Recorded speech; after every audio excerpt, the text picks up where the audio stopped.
Oh, yay, there we go. We've got screenage. Put your fucking shirt on, dude. Fuck. Do what? With who? How many times? I see an icon now. Yeah, there we go. Alright, and then we're gonna... Alright, so we're just getting set up. I gotta put everybody on the camera where they belong. Okay. What? Luther, Yeah, I know. where are you at? Yeah, that means I think if I shrink this... Oh, there you It's are. calling me. It's calling me. It's just climbing the hole. Oh, that puts Brandon into my position. Hey, at least we're all in a position. Well, almost all of us. Okay, well, that doesn't work then. And now, show the relic of the past. Alright, let's see here.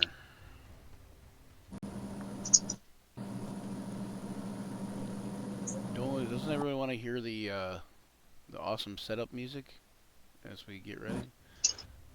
If you want. I don't want.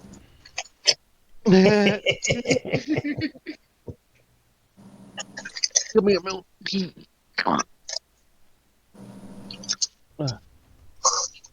Today's ASMR session will be brought to you by James, who sounds like he's eating the cat. I guess I don't know. Why does You that look see- like Leonard? You say eating or eating? Kneading. Right now he is kneading the cat. He is he's kneading it like dough. Yeet. Yeeting the cat. I thought you. Yeet. I don't know. I don't know. Tell you how many times I want to yeet Streamlabs. All right. James is number uno. Numero uno. James, Yeah. you are Okay, numero uno. there you go. And that was Blue. Shay's one of Shay's boys. One of Shay's kitties. You keep an eye on the That kitty for her. This is home. Oh. Yes, so they're always around to torture us. Wait, well, okay. Well, you said Shay, so I didn't know if you meant. No, my Shay, not the Shay that was here. Gotcha. Okay. So you mean like somebody didn't say she's gonna have kittens and then she actually did. Good. That's good to know. So. She commandeered kittens and brought them home. There's three kids. No, I meant the Shay that was here. Well, I meant Shay the player, not Shay the kitten, the cat. boy, she had a kid. Oof, and she was supposed to go play with the horse, and not have a cat. She needs to either stop horsing around or get it straight with the cat.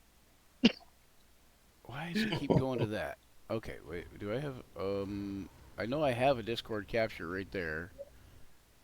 Because So instead of different shades of gray, we have different shades of Jay. Yeah. Oh my goodness, John. this thing. John. At least it's not 50 Shades of Luther and all his ways to chop down the tree. Oh, on Bright News, on our action surge for the watcher goal, we're at 27%. All right. Oh, nice. Nice. That's for Yep, Watcher of and- the Realms, right? Yeah, it's basically when people join in, they just join in through the link here, and well, they don't necessarily meet up with the guild, but they join and help out with the numbers, I guess. There you go. Hey, it's going up. That means we're slowly filling up our watcher goal. It's always better than going down. Well, yeah, man. Don't. It depends Not on necessarily. I can't confirm nor deny that is true. And there goes Leonard. All right, Brandon, do me a favor. Hop in frame for a second. I'm going to get you close enough, and then we gonna Brought to call you it by good. Barking Pops. I'm sorry. Oh, What's he watching? get him, Leonard. Get We him. have to make an adjustment on that. Okay, this one should be Robin. There's a neighbor behind us doing some.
He's that good.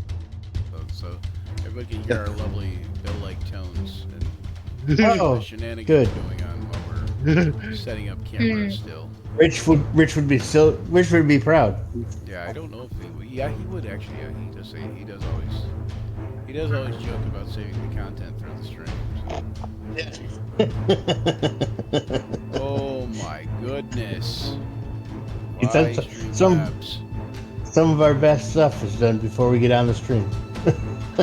All of our best stuff is done off stream. You know, sorry for you guys listening, but that's how it goes. You know, trust me, we're fucking brilliant when you're not watching us.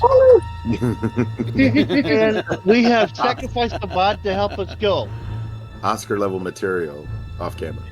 Yes. Just the other day, We're just messing around. I almost won an Emmy in my own mind. I definitely Oh, want man. to. I definitely want to slammy. That's actually pretty sad. That's pretty sad that in your own mind you only almost won an Emmy. Well, you know, You could have made it happen. my mind is pretty sad sometimes. That's all I gotta say. I could have. We I got it. could We got have, but offering, I we got just couldn't sacrifice. get there. Could have been a contender, Rock.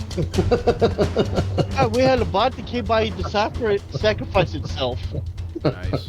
Did you kill it? Oh yeah. You Oh did. yes, I killed it.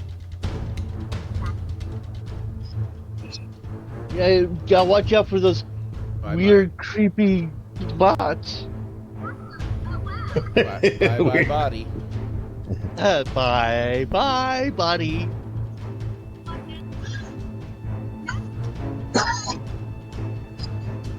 My body lies over the ocean.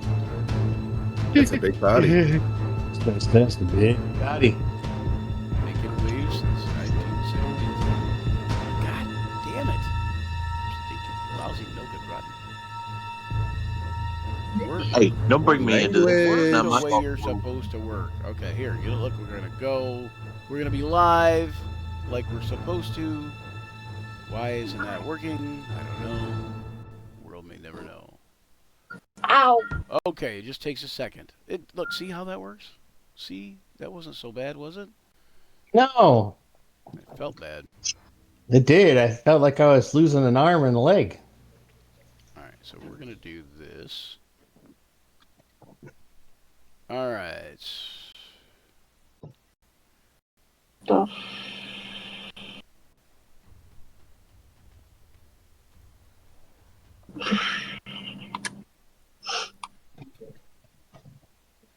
There we are.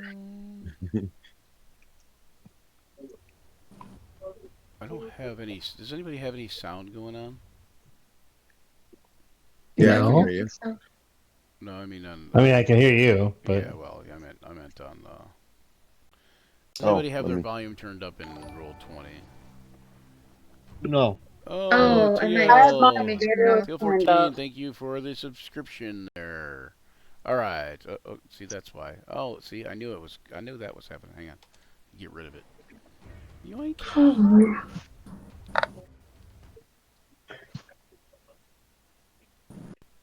All right. So we are here. You may notice there is a new player among us, named Ulark, and you will get the character name momentarily, but first, let me say hail and well met, adventurers. Welcome to the realm of imagination and dice rolls. You can see it on the screen there. See, there's everybody. All right, action surge. Where that was actually us from an old Renaissance Festival picture. Yeah, where epic tales unfold, dragons breathe fire, and heroes rise against the darkness. Join us as we embark upon a journey through the fantastical world of Dungeons and Dragons. Led by me, Brian Germain, the okayest DM ever. And accompanied by a band of misfit players. Each session promises excitement, laughter, mischief-making, and maybe even a touch of danger. So grab your dice, sharpen your wits, and prepare to immerse yourself in a story where anything is possible.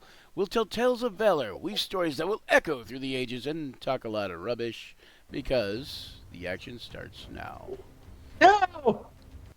I don't know, I'm having technical difficulties still. Yeah, I still doing the thing with the sound, like, and then of course when I close everything, then it'll be like quaking. So never do anything for the Nielsen's. I just got to tell you that. Because they will. I'm glad I don't know any especially, Nielsen's to you. especially don't let them put anything on your computer because you will never get that shit off, no matter how many times you uninstall or try it or circumnavigate or whatever, and it'll just try to keep putting itself back on there. It is like a bad rash that won't go away. Oh, Anyways, gee. That is exactly what killed my laptop. yeah, don't do it. Don't do it. It is not worth it. It's not worth it. Okay, so right now I have to refresh Roll20, I think, because Maudlin is not coming up. So I'm gonna refresh real quick.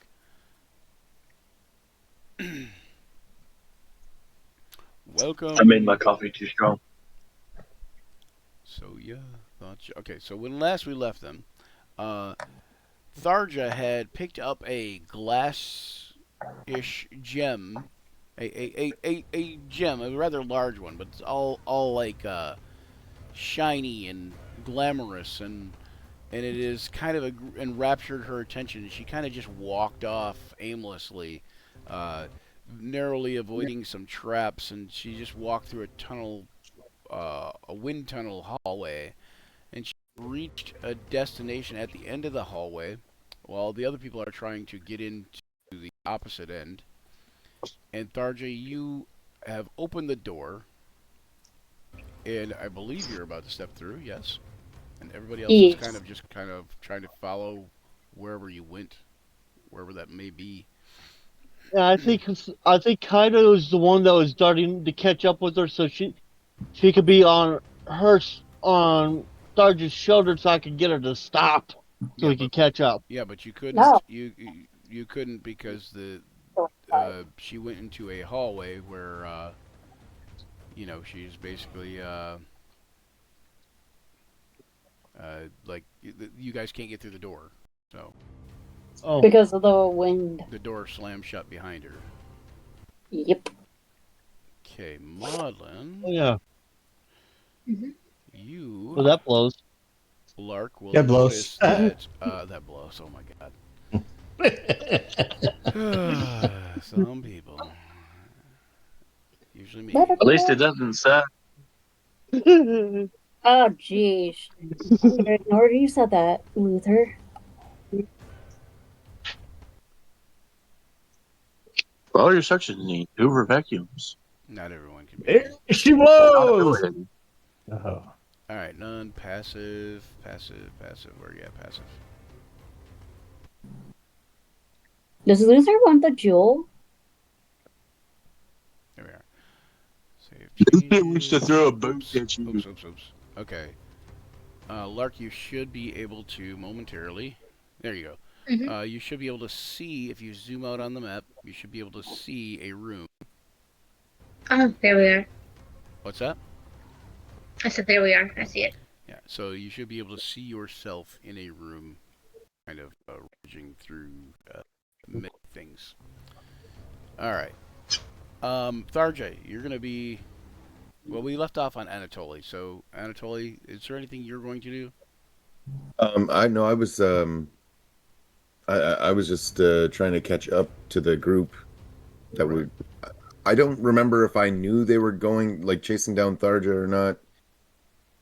I just knew that that we'd all moved through there. They had all asked, like some people had asked, like where Tharja went and such, and basically Garnet and Luther were going after Tharja, and then I think Gavor and you were just bringing up the tail end, so to speak. Okay. I think then I would probably like once I got to this corner here, see everyone standing like around this door, and I would see this like blind corner here. So I would move. Hold on. How is it? It's control. Is it alt? How do I measure? Why am I having a problem measuring again? Left click and hold, and then right click once. Unless you're trying to measure with the ruler. I was trying to move down here so that I can make sure that like I can see if there's anything down here. Make sure that we're not going to be surprised if something comes around the corner. All that you see down there is like a fresco, but it's like a, you know, looks like picture writing, hieroglyphs, something along those lines. But it's yeah, just a flat wall. And ends at basically what looks like a dead end. Okay. And you may have heard them struggling with the door. And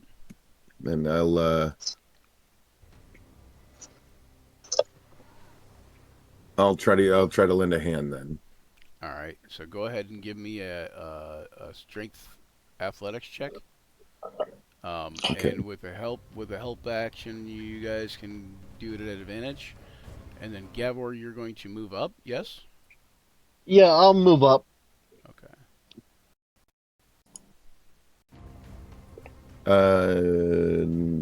That 20. All right. Nice. Okay. So with help, well, the nat 20 is 20 though, so that's nat 20 only works on stuff. But since you got a nat 20, we'll say it's good. So between you and Luther and Garnet all pulling on the door, you guys open the door, and a gust of wind just blasts you guys against the wall like that, and right about that time, Thar just steps through the other door, and it closes.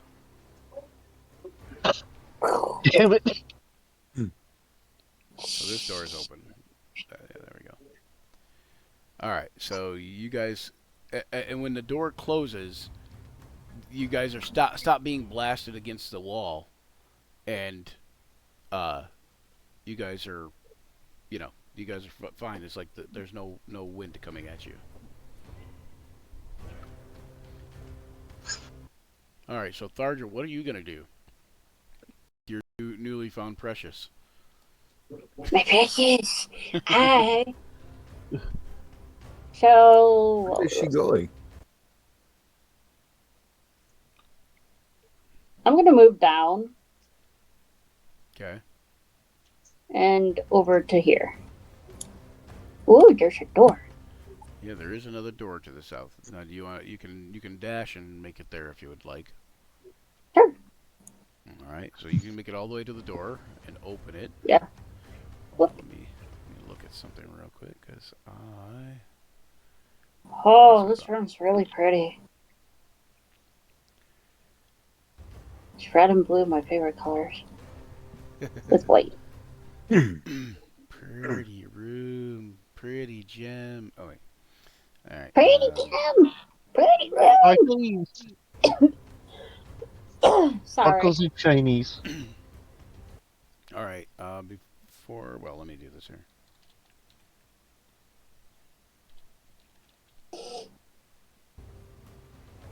Oops.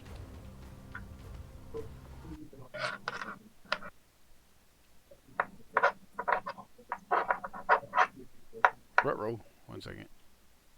Wrong one. Gotta remember which one's. Oh, there it is. Yeah, okay. Probably the one that says 5e is the one for 5e, right? Yeah. All right. So, you open the door, and you do notice that bluish glow. Yes. 1 second here.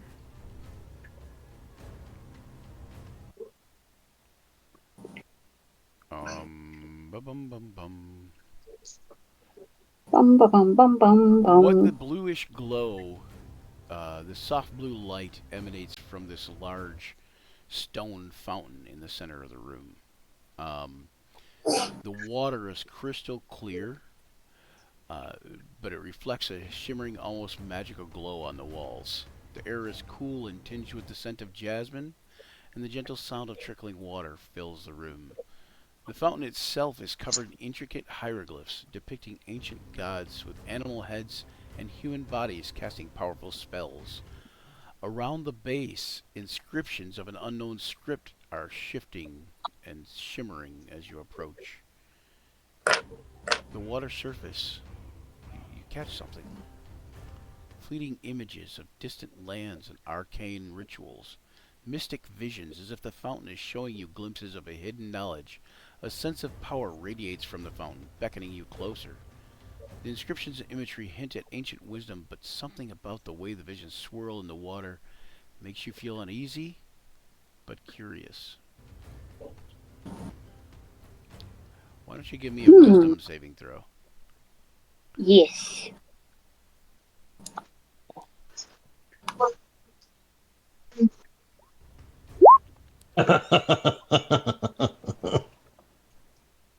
Wow, okay. That's tough. Oh well.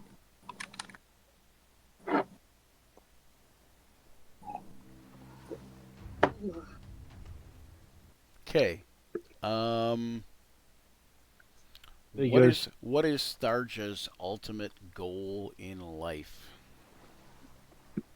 Oh, Does she have one? What about on your bonds and traits and stuff on your character sheet? What about in there? Is there something there that helps you out? you mean characteristics? Yeah, the traits, the personality, flaws, bonds, traits, whatever. Top right of your sheet, character sheet, main page. Yep. Is there something in there that helps you decide what your ultimate goal is? I have ancient text that holds terrible secrets that must not fall into the wrong hands. Oh, okay. So, I picked that one. so you receive a vision about this ancient text. And you get this vision of this gnarled what almost looks like an undead person uh, getting a hold of this ancient text and coming to life and just looking like a god, and it's ultimately terrifying, and you are going to take Oh, shit.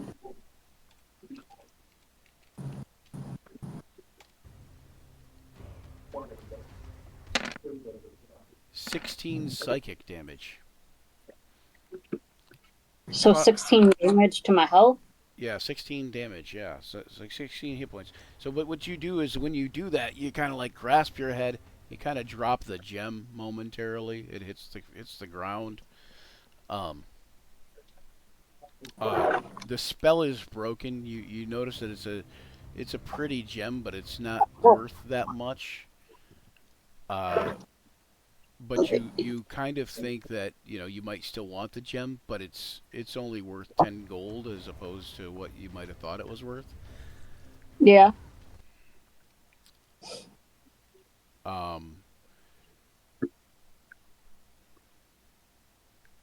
Now do me a favor and make a DC 14 intelligence saving throw.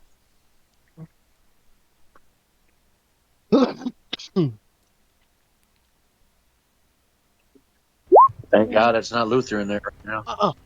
No. No, you cannot be over there. Did you do better on that one? No. Oh man. Oh, she Ashley. rolled a 1. She got a 1. Lord. Oh Lord. Okay. All right. Boy. Okay. So you will have a disadvantage on intelligence and wisdom checks for the next 24 hours. Oh God. Oh, okay. Now make a DC 15 Constitution saving throw. Oh my goodness. You're just throwing everything at her got at that once, one. huh? She got that one. You made that one. Okay, good. Okay, you feel this water. You can feel this energy emanating from the water, and it's reaching out to you, and it's trying to, like, pull your life force away. I would imagine you'd pick up your gem and probably either exit to the east or back the way you came.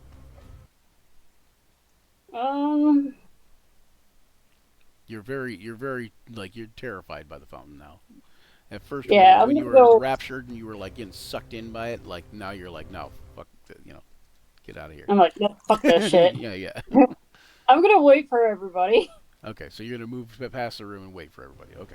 Yeah, All right. I'm just gonna be right there. So Garnet at number 1. Well, we got the door open, so Meanwhile, before you go too far, Garnet, go ahead and move to okay. wherever you're moving. But let me ask. Yep. Let me ask Lark, what Maudlin is in this room. Maudlin is looking around. He knows what he's looking for. He's been described this thing in detail. And you see a large ornate chamber glimmering with the promise of wealth. Piles of gold coins, glittering gemstones, and finely crafted weapons lie scattered across the room, just spilling out of ancient chests and urns. The floor is just covered in intricate mosaics of golden tiles and filigree, and the walls are lined with tapestries depicting grand scenes of wealth and opulence. A heavy jewel-encrusted sarcophagus stands at the far end of the room. The wealth here is staggering. The room is almost glowing with promise of riches beyond your wildest dreams. But you remember how the fountain almost sucked you in. And you're going to make me an intelligence investigation check at advantage. Okay. Let me just add advantage.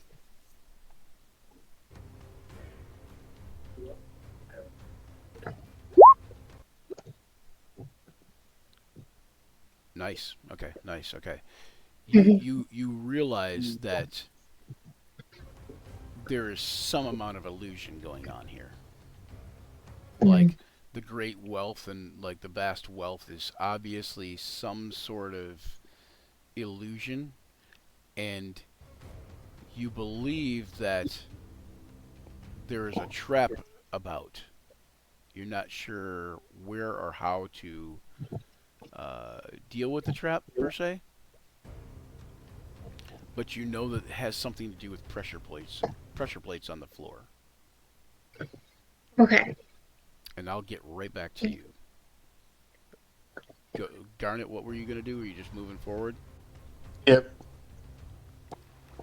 Okay. Is anybody moving forward with Garnet kind of at the same time in unison? Luther is. Anatoly? Gavor? Yep. You all going to go in? Yeah, I'm pulling up the rear. Okay, so you all go in, and as you all make your way inside, as you all make your way inside, the door, of course, slams. There's a vast gust of wind just blowing at you, like trying to blow you against the back of the room. And you're gonna all make strength saves. Oh, great. The walls are adorned with intricate murals and depict ancient pharaohs commanding raging sandstorms. The sand is just, heavily obscuring. You can feel the sand whipping past your face. It feels like little bits of glass just kind of, and as the sandstorm intensifies, your visibility is reduced to almost nothing, and the ground beneath your feet feels uncertain, as if parts of the floor could give away at any moment.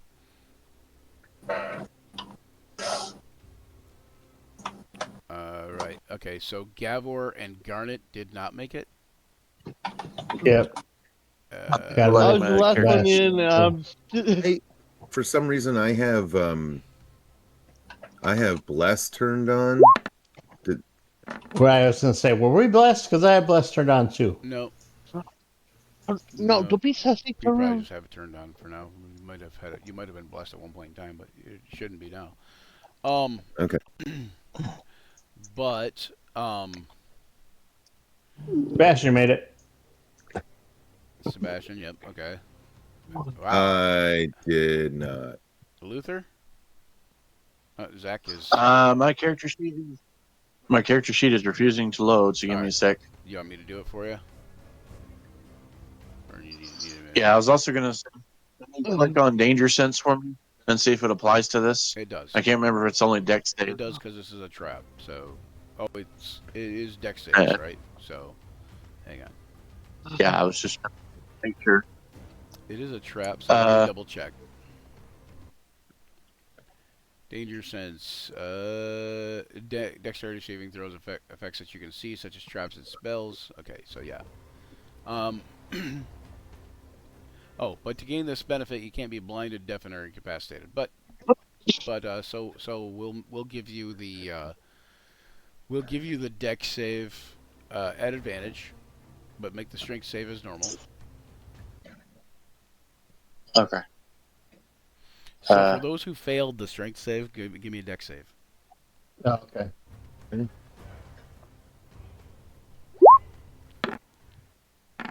And then Luther, you want me to make your strength save, correct? Just double checking.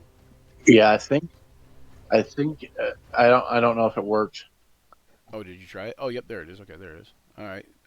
10 is Yeah, gonna fail I'll go. anyways. Okay, so give me that dex save, but give me it at advantage.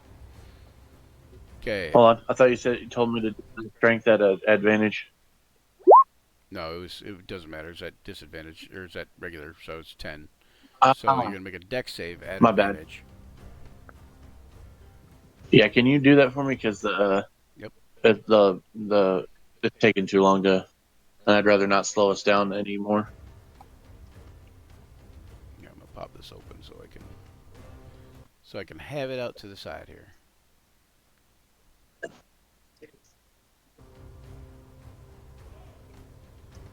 Oh, sorry about that. Didn't mean to pop that in there.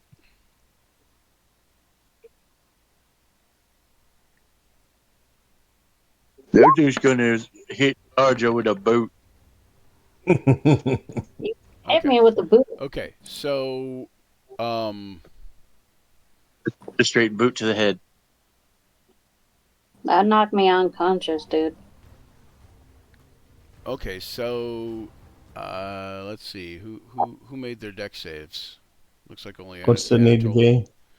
Oh, I made Ted, mine. I 16, wrote 16. Okay. I rolled a 16. Okay, Anatoly. 16. I rolled the one. Gavor, you got a 1 on your deck. I save? rolled a strength.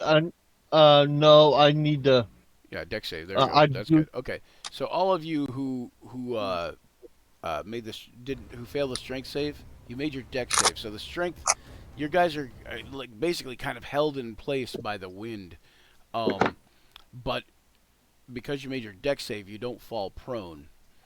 However, every once in a while, you can hear like a sound like ka-choo, ka-choo, ka-choo, ka-choo, and it's over the wind, like kind of a loud hissing, popping sound every once in a while, and you see like some of you can see little spikes getting shot out of the walls every once in a while.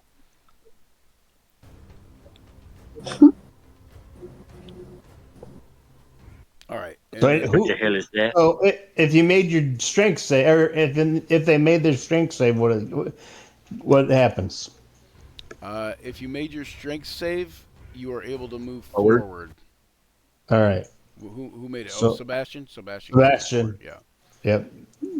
So I'll have Sebastian keep moving forward toward the door. All right. All right. So while we're dealing with that, we're going to, and Tharja is kind of going to wait for you guys. So we're going to jump back to Maudlin, and Lark.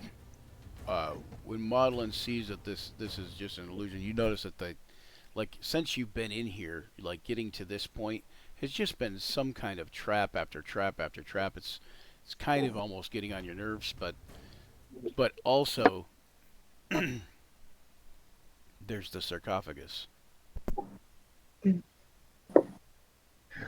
I'd like to reach into my pack and pull out my ball bearings and scatter them across the floor to see if I want to fix the pressure plates.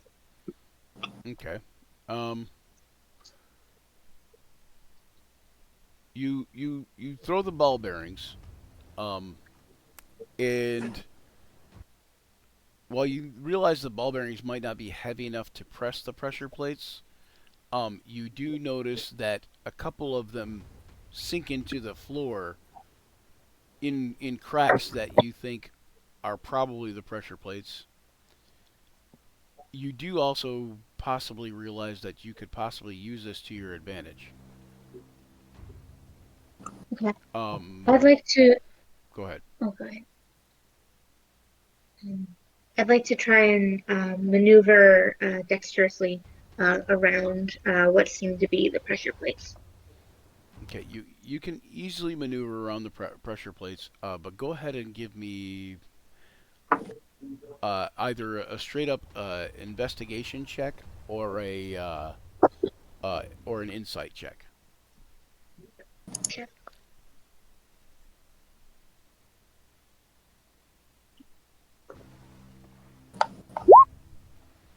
There we go. All right, 27. Nice. Okay.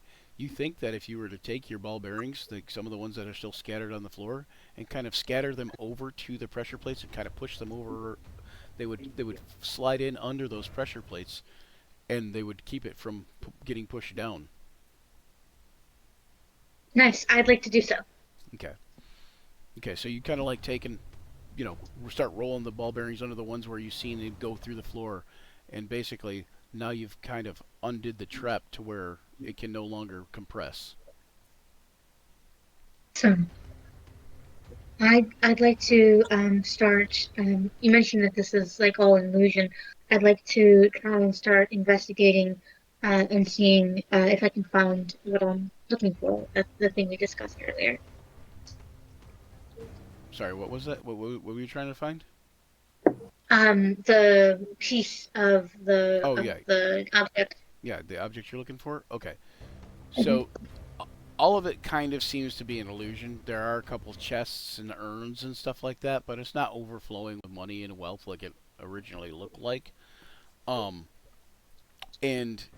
the only thing that you do see that, like I said, is kind of notable.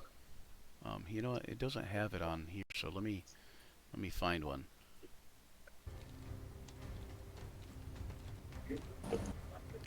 That is extremely notable compared to everything else is the sarcophagus.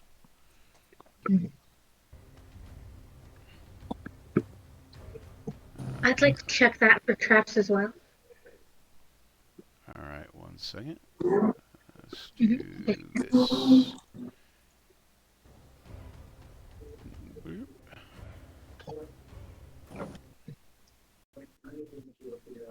There you go. Okay.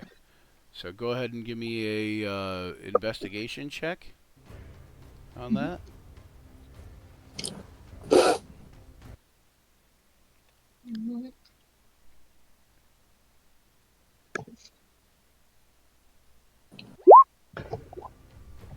$15. Plus, I don't know what the +2 is. Do you have bless probably checked is probably what it is. That's okay. No, guidance is checked. Yeah, because bless wouldn't affect those, but yeah, guidance is checked.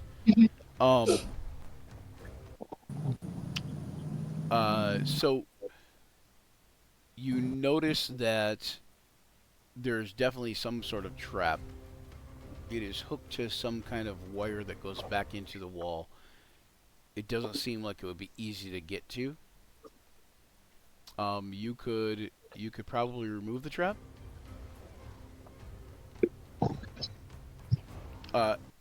When you look around, you notice with your 27 investigation that you had previously, you notice that there was tiny holes in the walls. Interesting. I'd like to look at them more closely. Inside, you can see something kind of shiny and silver. inside each hole, and the How- holes are like smaller than the center of a ring. You know, like a finger ring. You know, like they're probably But- half that size. Okay. Would there be something in my Thieves Tools kit that I could use to investigate that further? Yeah, definitely. You could use there's a mirror you could use. There's a couple other things you could use, but there's probably a magnifying glass in there. Oh, nice. And basically what you're seeing in there is little tiny what you're seeing is the head of spikes. And you think that somehow the sarcophagus trap has to do with these spikes. You're not sure if they shoot out. And as you're considering and wondering, you notice that there is little grooves on the floor. As if something has been dragged over this floor before. Okay. Yes. I'd like to deactivate the trap that is on the sarcophagus, if that's possible. All right, go ahead and give me a. You have a thieves tools check. So Yes. at the top of your sheet, there, above your stuff in the just under your name and that, there should be advantage, disadvantage. Yes. And then Yes. regular or normal. So you want to click on advantage because you're using a thieves tool, and you're going to use thieves tools, and it'll ask you which attribute to query. You're going to use dexterity. Okay. I'm just looking for my Thieves Tools. It should be on the bottom they are. left. Well, Got it. close to the bottom Thank left. you. There they are. Dexterity. And that is a 21 with advantage. Yes. Yep. 21. You are able to you pull this wire, and you basically pull this wire and cut it, and you are able to open the sarcophagus now. But before you do that, Awesome. I'm going to jump back to Garnet real quick. Garnet, Sebastian is able to move forward. Okay, you didn't move him forward yet. Nope. I was gonna as he's moving forward, and we're all stuck in place. Yeah. I'm gonna shout over the wind. Perhaps we should give him some rope and hold on.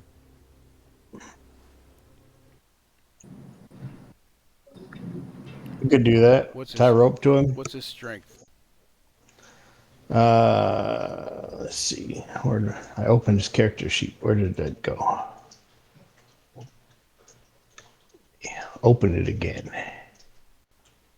I don't think it's that high, but I don't think it's super.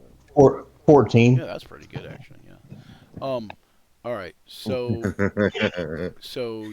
you as he's moving forward, somebody's going to kind of lasso him. That'd be you, Garnet. Yeah, I'll put it in. Yeah. Okay. Anatoly, you grabbing the rope, I assume? Yeah. Gavor, you get passed back the rope, and Tharja, I'm assuming it's been a minute. You're kind of wondering where your friends are. You kind of remember. Wait a minute, I don't even know where I left my friends. Right. You just kind of you're it's like all of a sudden you're coming to oh, wait a second.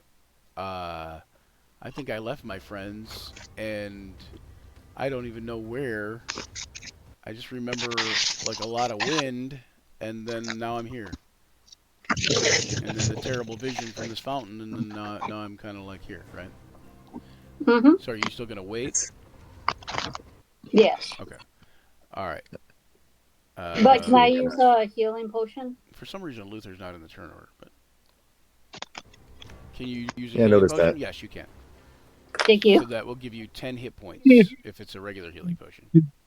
Is Yes. it regular or is it okay? So Luther, you're gonna move up with everybody. Basically, everybody's gonna kind of move up at the same time. And Sebastian's gonna give you the help action. Once you get there, Sebastian is able to kind of like push the door open. And Yeah, I was gonna say if he can't push it, he'll try to do the force empowered rend and start smashing it. And then once you guys get into the hallway, the wind the wind doesn't exist in the hallway ahead. But as soon as you get through the hallway, as soon as you get out of that room, the wind just stops like immediately, just dies down to nothing. And then you guys are able to close the door behind you if you'd like, or you can leave it open. All right. I figured out why the Luther doesn't have a turn. Oh, because I changed tokens, right? Yeah. Yeah, he changed his token and they took him off the turn order. Right-click the token and click Add Turn, and it should fix it. Oh, I just hit Control U. It's I love hotkeys. Okay. We're gonna go with just do this. Waka. So the turn order, I don't know if you've seen this, Lark. The turn order is just basically helping me keep track of, when to, address whoever kind of thing. Okay, so you guys walk down. You guys are able to That's something bracing. Completely go down if you want the hallway. And Maudlin, you've disarmed the trap. Are you going to open the sarcophagus? Yes. Inside. One second here. I see we got a Let's Go Brandon in the chat from Louder. There we go. All right. Action and mayhem. Summer cold sounds congested. Yeah, nice. Oh, me? Yeah, it could be. If you're talking about me, it's because I was at Gen Con and I was shouting a lot of different things and I was gaming. I did at Gen Con. I did for AAW Games, who is kind of basically the sponsors for our Rise of the Drow campaign. They are the creators of the Rise of the Drow thing. For AAW Games, I gamed and I did 8 games, so two games a day, and it was I had no voice by the end of it. I almost have no voice now. How many hours of DMing was that? 16. Whew. So I was at work. They paid for me at Gen Con because I was working for them. So but once. Nice.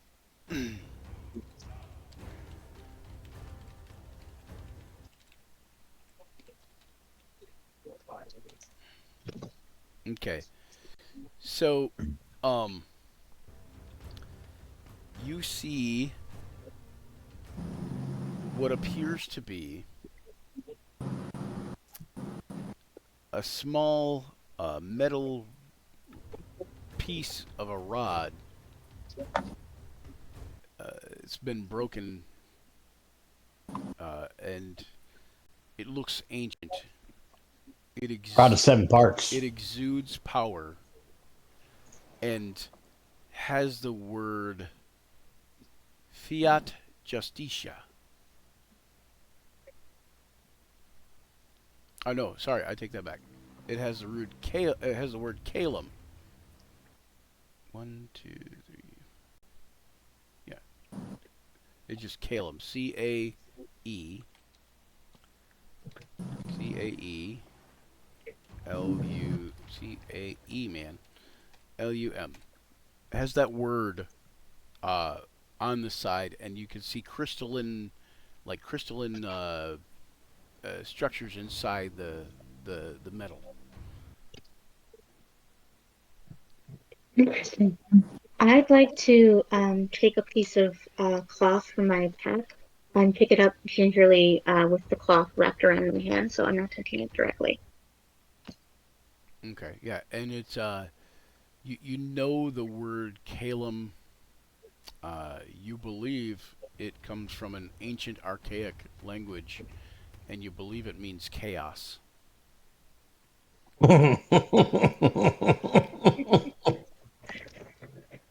Interesting. For a second, I thought you were going to say, with it saying fiat, it was going to mean fix it again, Tony. Explains why it's so close to my sister's name. Yeah, right? So there's a piece of information I know about this rod that I. Oh, sorry. Go ahead. Oh, go ahead. Huh?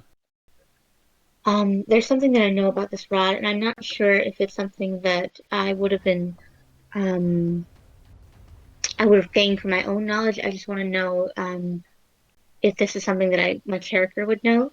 Let me have When it. you pick up, yeah, when you pick up a piece of the rod, it starts to, from what I have gathered, starts to call for the other pieces of it. So it'll give you kind of a general direction of where to look for the next piece of it, The next and piece so on of and it, so. If this is indeed the fabled rod of 7 parts, or a piece right? if this is indeed as you have surmised, even though your superiors didn't tell you that's what it was, they just told you basically it's this super powerful, dangerous rod, and it's in pieces, and so on and so forth, and you kind of guessed along, like before you even came to the tomb, you were like, I think that it might be this. And indeed, as those thoughts run through your head, you feel almost a ping coming from the rod, like boom, boom, and it's calling out to the other pieces, or at least to the next piece. Look at John. He's like, oh shit. As soon as you said a piece of of a rod, I'm like, oh god damn it.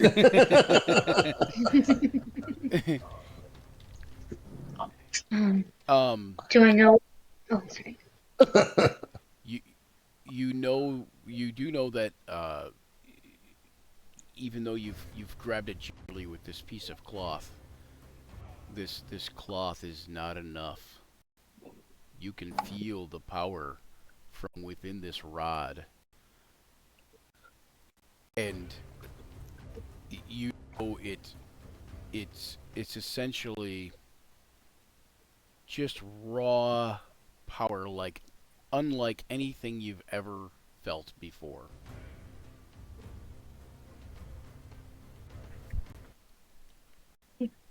You mentioned a ping. Where would the ping? Do we know what direction the ping is leaning towards?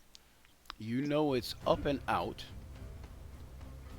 but uh, it feels like it's kind of almost like a mental ping even, but you can almost feel it like in your hands doing something too, but it is super far away. And you're contemplating like certain things about this, and you know that the pieces hang on one second.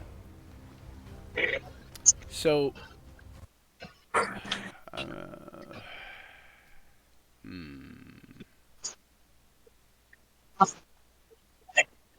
I'm gonna say that yeah, okay, yeah, we're gonna make it you know that like you would need to attune to one of the pieces in order for it to work correctly. Mm-hmm.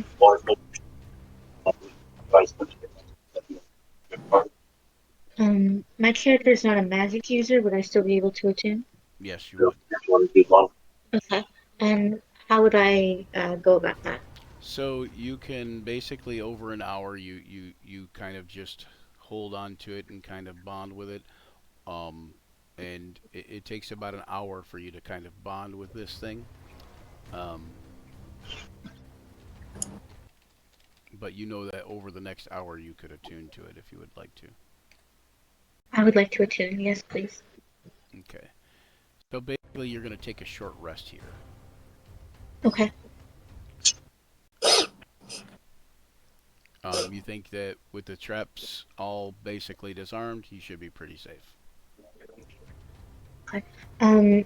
As I attune, would it be possible to take to hide as well, using my cloak of Elvenkind? Sure. Yeah. Okay. And then you'll give me a stealth at advantage. That's what the Okay. can do for you.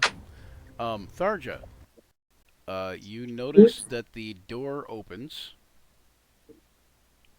and you see Sebastian out.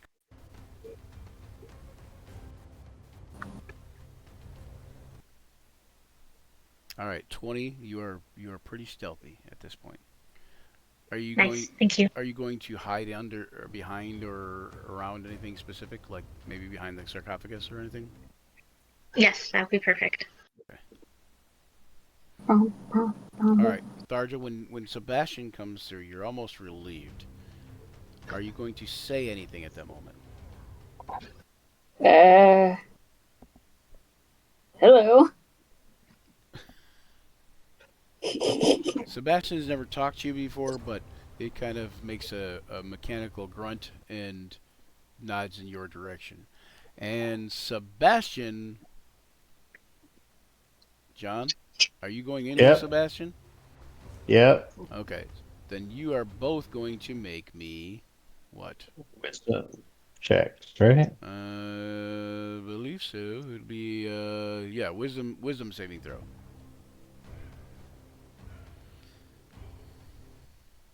We were all moving together as a group, right? Should we be right behind Garnet? Yeah, you're all there, basically. Okay. That one sucked. In the room. And Garnet. that one was a 13. Okay, so Sebastian is unaffected. But you, hang on 1 second. I gotta cheat a little. Hold on 1 second. All right.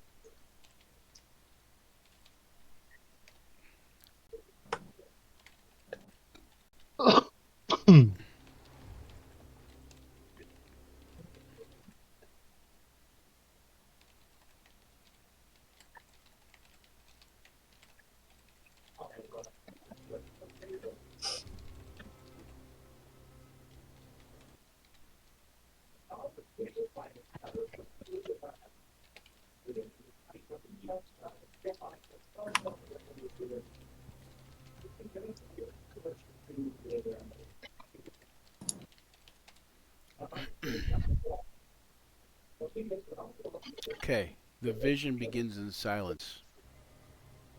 Not the quiet of peace, but the choking stillness of a tomb before the first shovel breaks the soil. Shadows congeal into a shape tall and willowy, draped in a gown of endless white that stirs without the wind. The fabric is impossibly thin, yet no feature beneath can be seen. The veil devours sight and drinks the mind's attempts to understand. It looks like a female form under this fabric.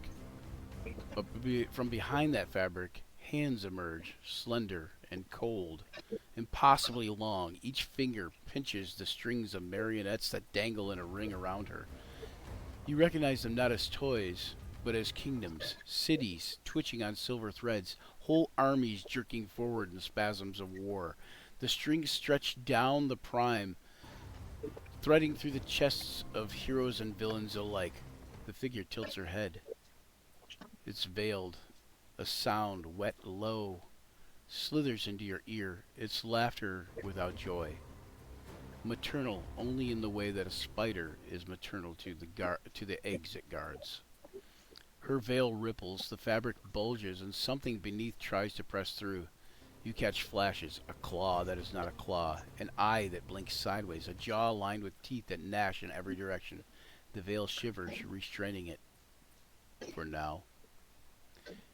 Then, without moving her mouth, even if she has one, her voice spills out into your mind, each word tasting of copper and rot.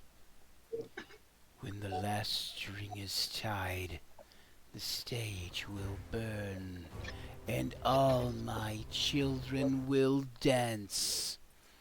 Your view shifts violently, racing across the world, Luskan aflame, Neverwinter's harbor drowned in black water, Schultz jungles twisting into bone forests, and above it all, pale ribbons of cloth fluttering like flags of surrender in a wind that smells of decay.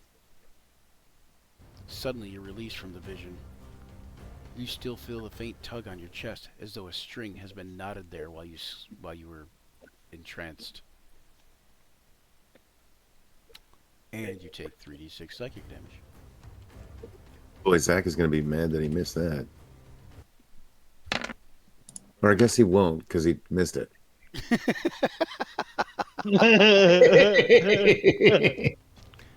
Did you hear that, Zach?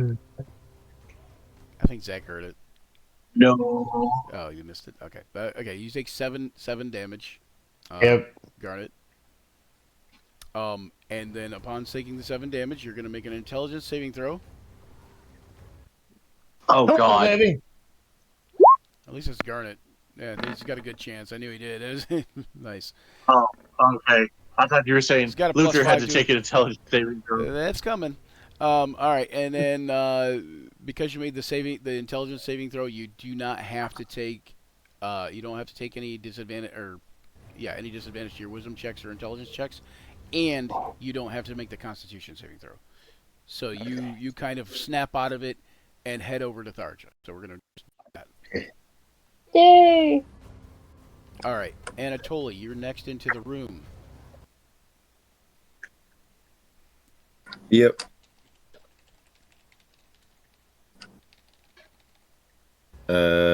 Wisdom save? Yes, yep, wisdom save. Okay. I cross my fingers. Oh, no, it is. And it does me no good. Can't do that. Oh man. Hmm.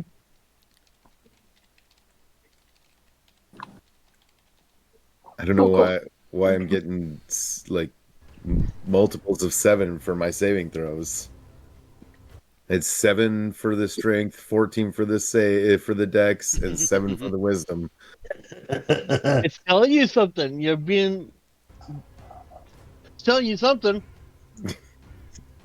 None of us Just don't have know good what. wisdom. That's what it's telling us. Oh, you take 13 damage, psychic. But okay, that drops me down to 10 hit points. That's where I was at.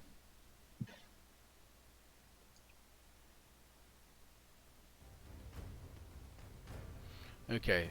As you walk into the room, Brandon, Mm-hmm. you are kind of just grabbed, like you feel like you're being physically grabbed, and then suddenly you just go like stock still. Luther, is that who's right behind you? Yeah, Luther sees you just like go, and you're just like stock still, eyes wide open. You dream of a ballroom lit by dying candlelight. The chandeliers drip wax like tears. Music drifts and muffled and discordant played on instruments with broken strings. The hall is filled with dancers, hundreds of them. Elegant, pale, their eyes red as garnets. Fangs flash between smiles, but the dancers' movements are jerky, unnatural, as though their bodies are not quite theirs. At the far end of the room, upon a throne of bone and wedding lace, she sits, the pale night. Her veil hangs to the floor, its hem crawling with shadowy shapes, leeches the size of hounds, pale bats gnawing at invisible prey. From beneath the veil her hands extend, trailing dozens, no hundreds, of gossamer threads that pierce through the chests of each vampire on the floor. When she tugs one string, a vampire stops mid-step, their jaw snapping like a starving dog's. Another string's twitch forces a pair to embrace, then tear into each other's throats with savage ecstasy.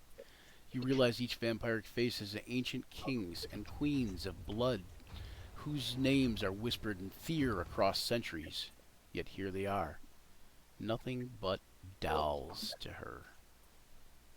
A goblet is passed on to her, ornate, encrusted with rubies. She tilts to her veiled head and tips it over. The blood within does not spill. It flows upward, vanishing into the veil, as though the feeding thing hidden beneath as though feeding the thing hidden beneath. Her voice is a whisper that rattles in your teeth. The living are but cattle. The dead are but tools. And my children, they drink from both. The ballroom fades, yet you still hear the waltz in your ears when you awaken, and you taste blood that is not your own. Ew. Make a... Well, you failed the wisdom save, so make an intelligence saving throw real quick. Oh my god. Come on. No. Okay, you are at Oh disadvantage. no. You are at disadvantage for intelligence and wisdom checks for the next 24 hours. Make a Constitution saving throw. Your Constitution saving throw is going to be a little bit different than everybody else's. Yeah. Well, Wait for magic wand. it is one of the ones I'm proficient in, so I'm hoping this DC one's... 15 is all it is, but, you know. Oh. That's 20. Okay. 25 total. You feel the thirst well up in you. You are ready to just go at the neck of any living thing that is near, in eye line of sight kind of thing, and you staunch it down. You're like, no, I will not give in, and you are okay, and you are free to continue as you normally would. Darn. I think I probably grip my head as this vision's going on, and I'm trying to control myself. All right. Last but not last. So we got Luther next. I got it. I got a question before we get in there. Okay. Has Luther watched any of this go down? Yeah. With these other people getting in and out of the water? Well, no, they're not getting in, and they don't even go to the water. They're just going and they look, and you saw Anatoly, like, he froze rock still, and for a second, and then he kind of like looks like he shakes it off his head, and he kind of what did you do, Brandon? You like held your head? Yeah, I kind of gripped my head, gripped my skull as if it almost felt like an attack. So I had to kind of fight through it. So, yeah. I think you said I had gone stock still for a second, and then I did that, and then managed to shake it off and tried to move forward past this place that it seems I'm going to have to go through again just to get out of here. Assuming we get out of here. Assuming if we all don't die. Right? Right. Okay. Okay. What's that?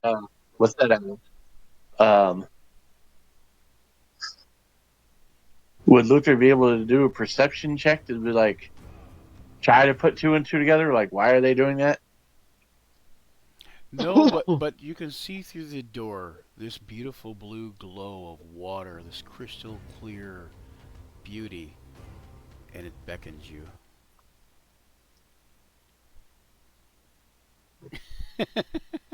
Luther can try to do a wisdom check or an insight check, or you could do history, yeah, and see if you could kind of figure out what the heck's going on here.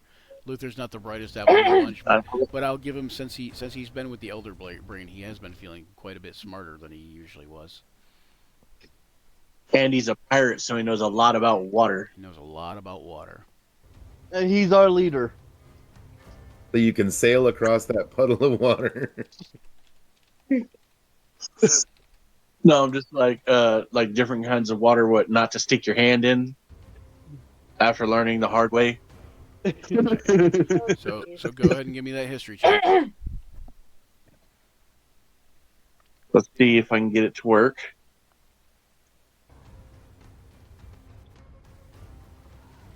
But now it's not even letting me access the character sheet. Can I move past? I want to be not in this room anymore. Yeah, go ahead, move past.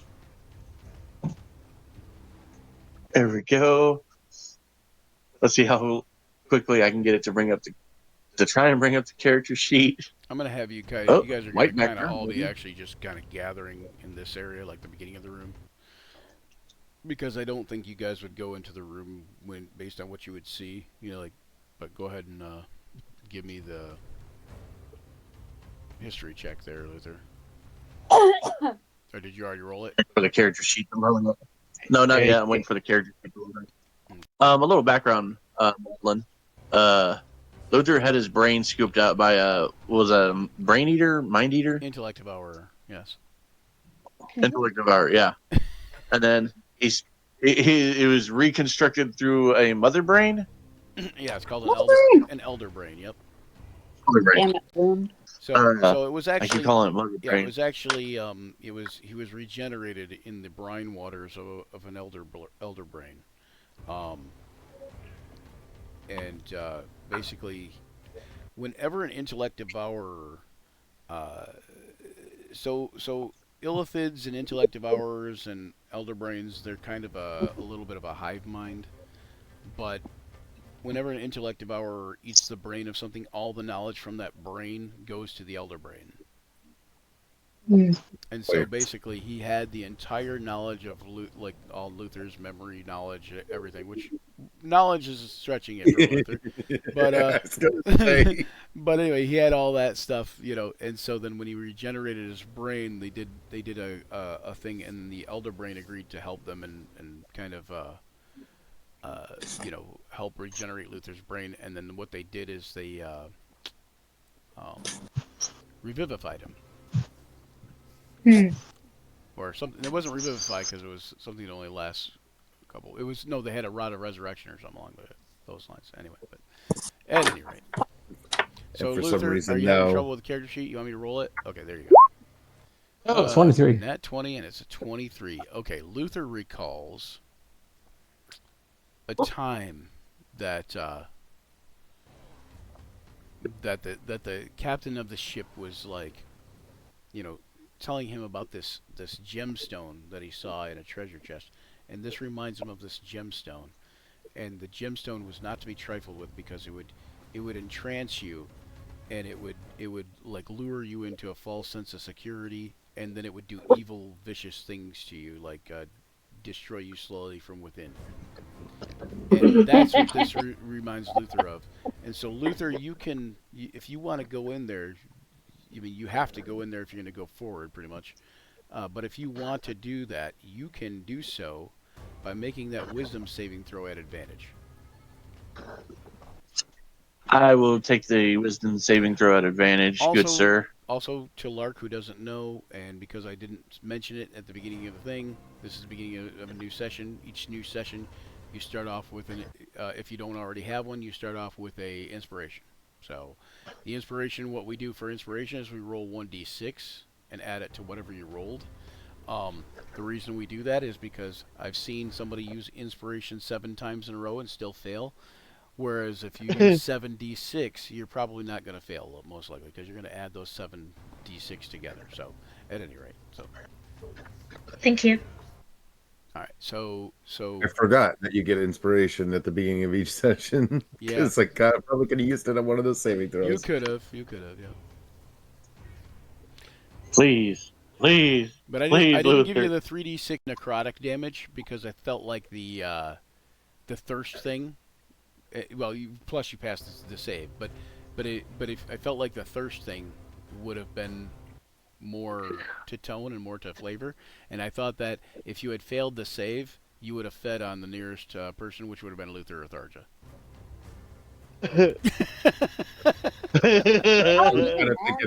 I was kind of thinking the same thing would have happened. Gnawing hunger. All right, so. Oh no! Wait. So you got it, 15. That's all it takes. Oh. So I thought you said 16. So Luther, you get through there. Everyone feels thirst. too dumb to understood the vision, but you know, When really he's the big brain in this situation. really he's just like, I don't need to think about that kind of stuff, you know. And we're all okay, Luther's like, that. That's why he's our leader. True.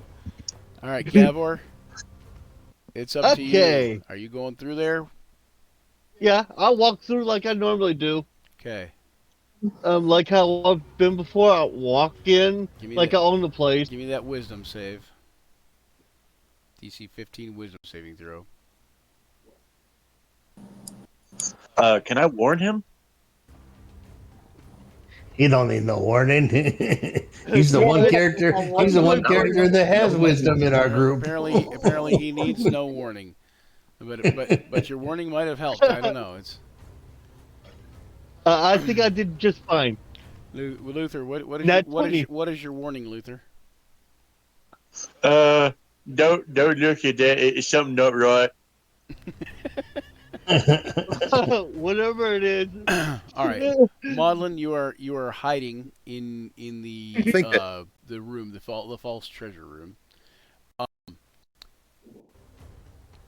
You notice that there is an exit door to the west, and there is a set of stairs leading to a chamber to the south. You may be able to see from your vision here. Control L. Yeah, you can see in the chamber to the south there is a sphinx sitting atop a rise. Not like a statue, like. No, actually a statue of a sphinx. Well, at least as far as you can tell. And I finished the tuning. I can neither confirm nor what's that? I finished the tuning to the piece of the rock. Oh no, you're still attuning. Are you going to continue to attuning? Yes, I'm going to continue attuning until I'm finished. All right. In the next It room. takes an hour. In the next room, you see. You guys make your way into this room here. You guys may arrange yourselves accordingly, however you would like to be arranged, if you would like. But in this room, it's a large, eerie chamber. There are several tall, full-length mirrors, each one polished to a perfect shine. In this case, it looks like there's...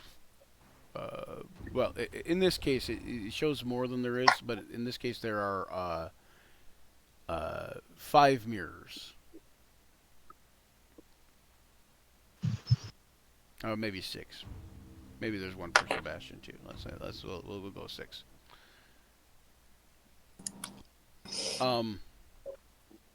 The reflective surfaces are almost unnaturally clear.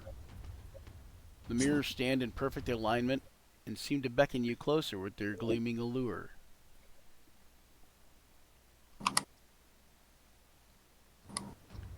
There's 11. Are any of you going to look in the mirrors? I'm wondering if there even needs to be one for me. I mean, you're a damn pure Bernard should look in the mirror. You'd still have a reflection, I think. Maybe I think maybe it would be a faded reflection, you know, like translucent, you know, maybe, I don't know. Because you're kind of half in, half out. Well, since I was the last one out, so I should be the first one in this one. Okay. Yeah. So what are any of you going to look in the mirrors, or are you guys just going to? I'll take a peek at the mirror. Okay. You hear a distorted, mocking voice. It sounds a little bit like you, Gavor. It says, "How dare you take my things?" And without warning, your reflection appears naked.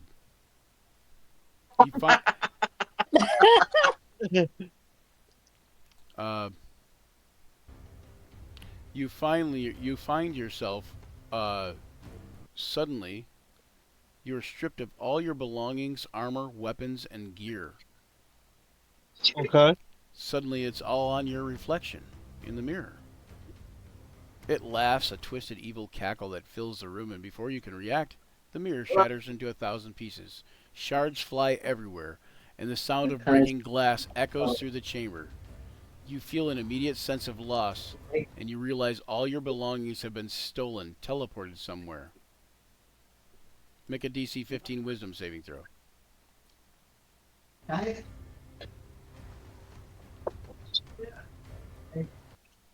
Poor Gabor. Which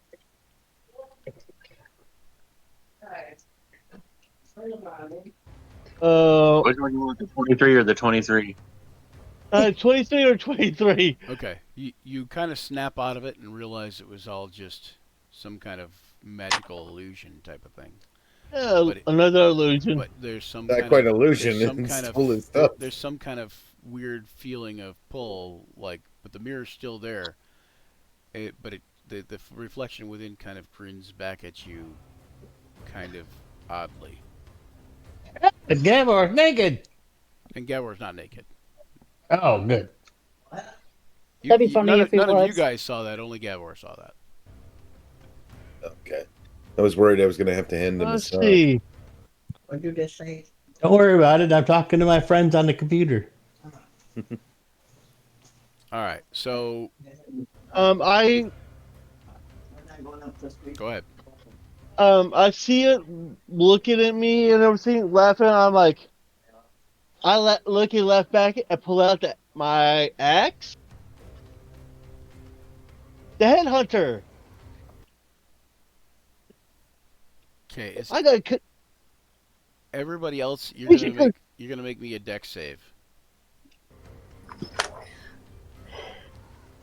Can you make a dex save for me at advantage, please? Not you, Gavor. You don't need to make one. But Gavor, you're gonna smash the mirror with your axe. Yep. Okay. Can you make a dex save for me at advantage, Yep. please? Yep.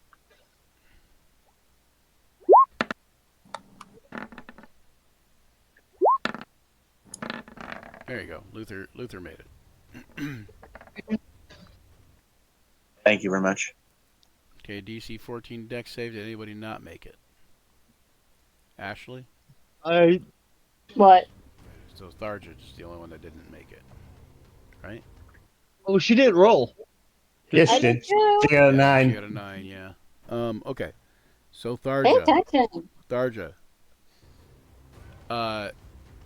You experience a similar thing. Your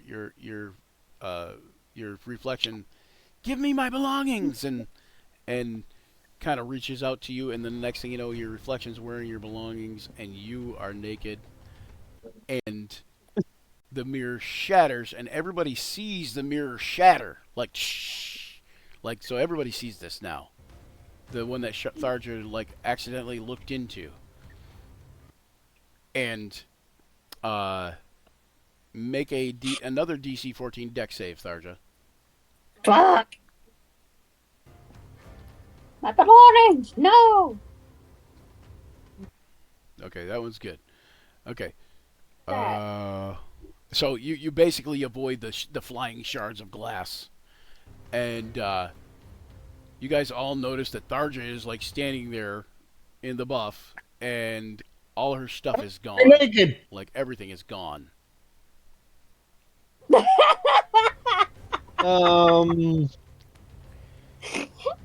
Sorry.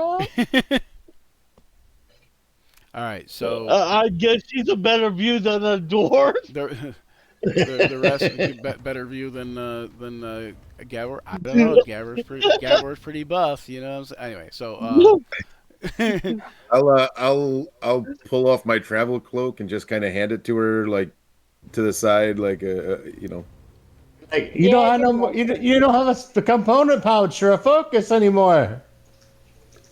Oh, that's not good. yeah, you don't have anything anymore Luther, at the moment. his spear boot, hands Okay, into her as well. The rest of you that made the dex save means you've averted your eyes from any mirrors by, you know, like not accidentally looking into any of them. And I'm assuming you guys continue on though, because you probably don't want to stay in this room and take the chance of looking in mirrors. Yes. I want my belongings. Okay. All right, we're gonna get you up here. And why'd mine stay and hers disappear? Why did yours stay and hers disappear? Oh, because you made the save. Ah,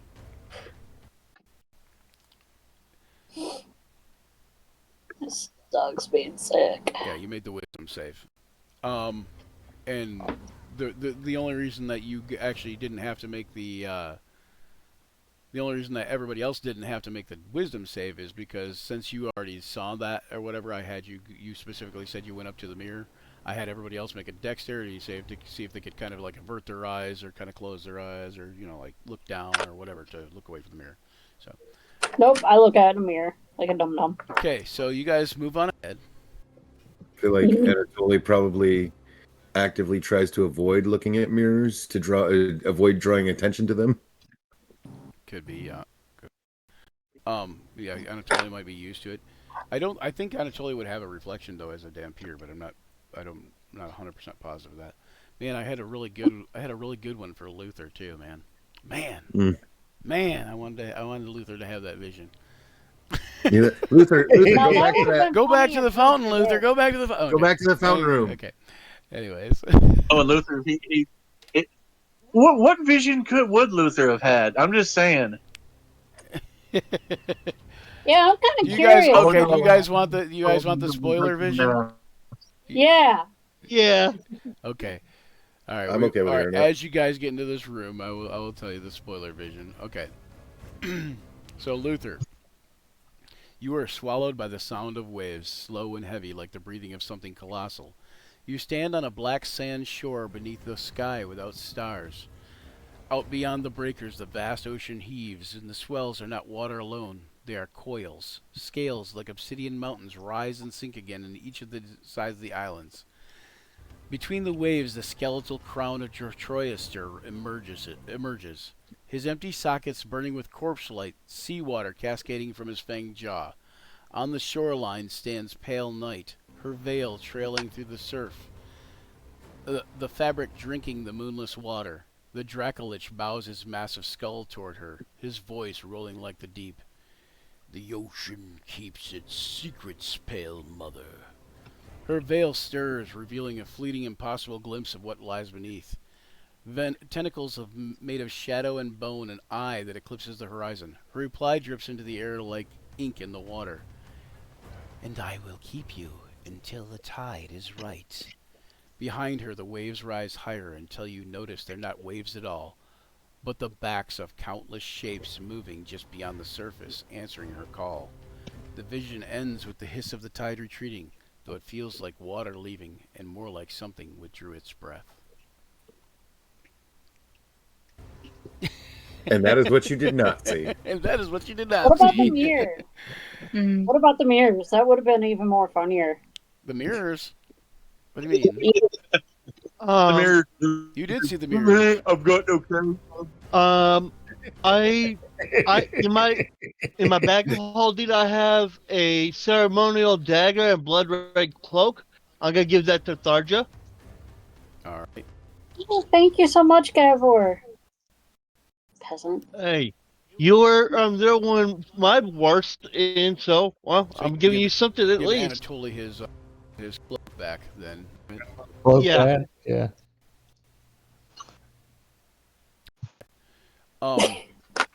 Okay, so Did you get the boot? as I was saying, this room is just covered in vast wealth and treasure. Everybody can make since you guys are all actively aware of just shitty stuff that has been going on in this tomb, you can all make a perception check if you would like, but it's going to be at disadvantage. Or you can wait. Hold on. You can wait. Okay, you already made it. I don't wait. Okay. I don't wait. You don't wait? Okay. I'll wait. Okay. I'll No. wait. Or you can wait and you can make first a intelligence / investigation if you'd like. Intelligence investigation check to see if you can see through the illusion. I'll try to see through. It's an investigation. Okay, so you don't see through the illusion, Anatoly. Tharja, you don't see through the illusion, and Gavor, you don't see through the illusion. So the only I one who use sees- my inspiration. Luther also. Let you make that for you, Luther. I was also going to ask, can I make another history check before investigation? You could. You want to see if this is a similar glamour to the ruby or the fountain? Is that what you're thinking? Oh no, I'm thinking Luther's like, since the last thing he was able to cross-reference a story his mama told him on the ship. Oh, gotcha. Quote unquote, Luther's mama is the pirate. She was the pirate captain. Yeah. And yeah, so he's like trying to reference stories and everything. Yeah, you can make it. You can make a history check, but I can't guarantee that it'll help anything. That's true. I'd like to do a history check, please.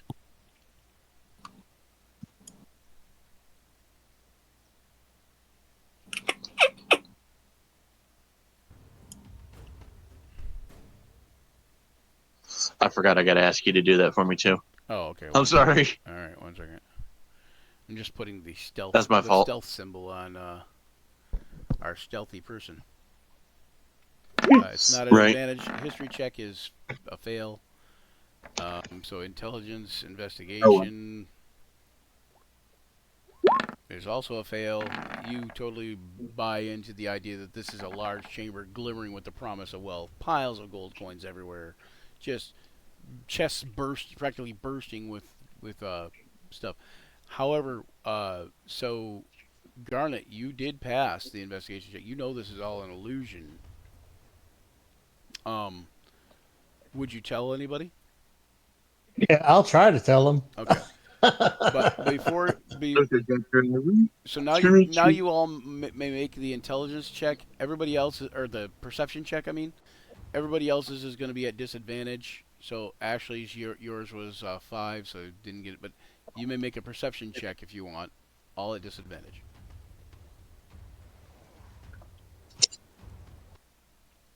Can you roll that for me, please? Yeah. Wait, who? Okay. What I will say is basically I don't think anybody's going to make it, just because of the disadvantage. But got a 13. Except for Garnet, you can roll it straight rolling. P. Not that it matters. Can I roll separately for Akaida? It's perception. Yeah, and you can roll an advantage for Kaida. Can I? I'd like to. Okay, I'm gonna. Inspiration If at you 13. if you didn't know until now, now you know that Kaida is immune to illusions. Yeah, she has blind sense 10 foot. Well, she has blind sight, so essentially she's immune to illusions. So do I. Do you? Yeah, my fighting style as a fighter is blind fighting, which gives me the only problem is you're not sight. blind. Okay. So if you close your eyes, then maybe.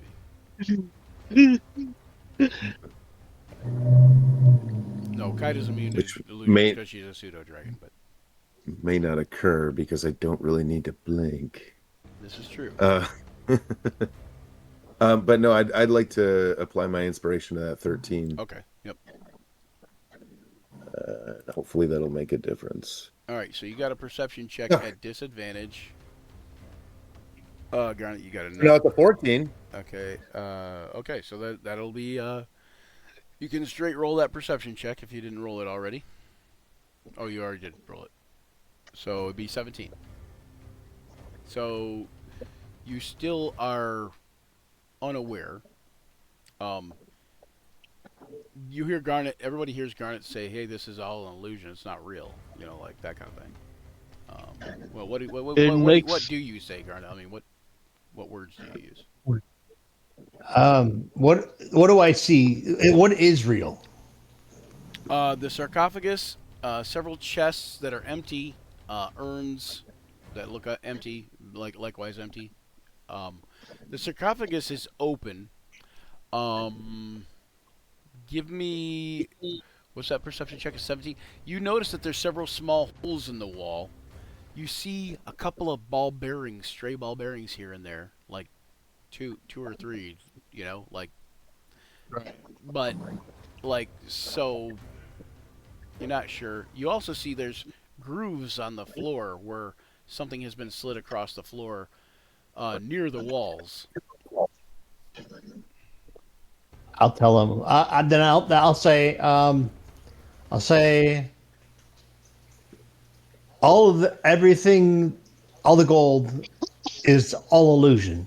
There's some empty chests and some empty urns. The only thing that is real in here is the sarcophagus, and it looks like we are late to the party. There's some ball bearings on the floor, and it looks like this room has already been looted. If there was any loot, Okay. if there was any loot to begin with. If there was any loot to begin with. So Maudlin, I knew Lark, you were just going to say something, but what I was going to say is you do witness him saying this to all this party. You see this party walk in, and you witness him saying that to them. They do not see you at all, like not even close.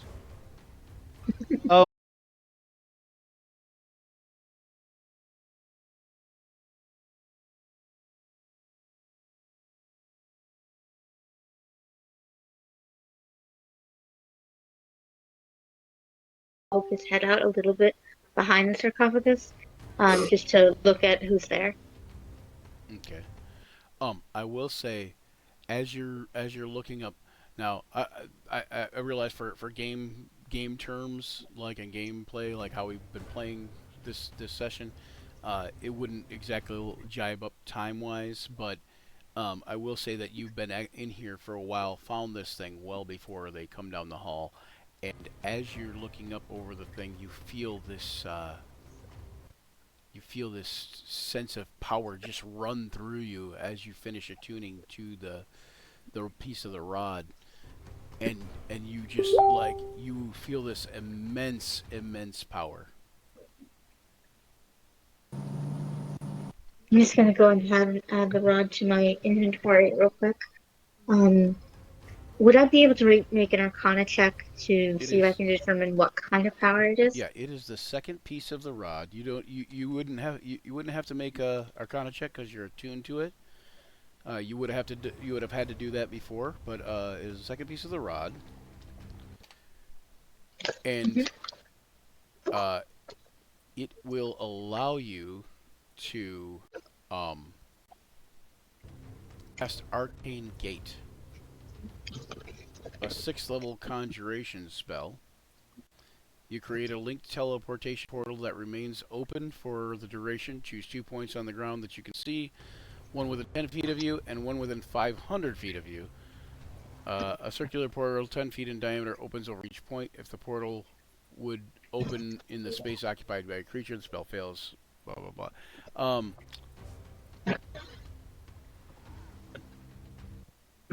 Hold on 1 second.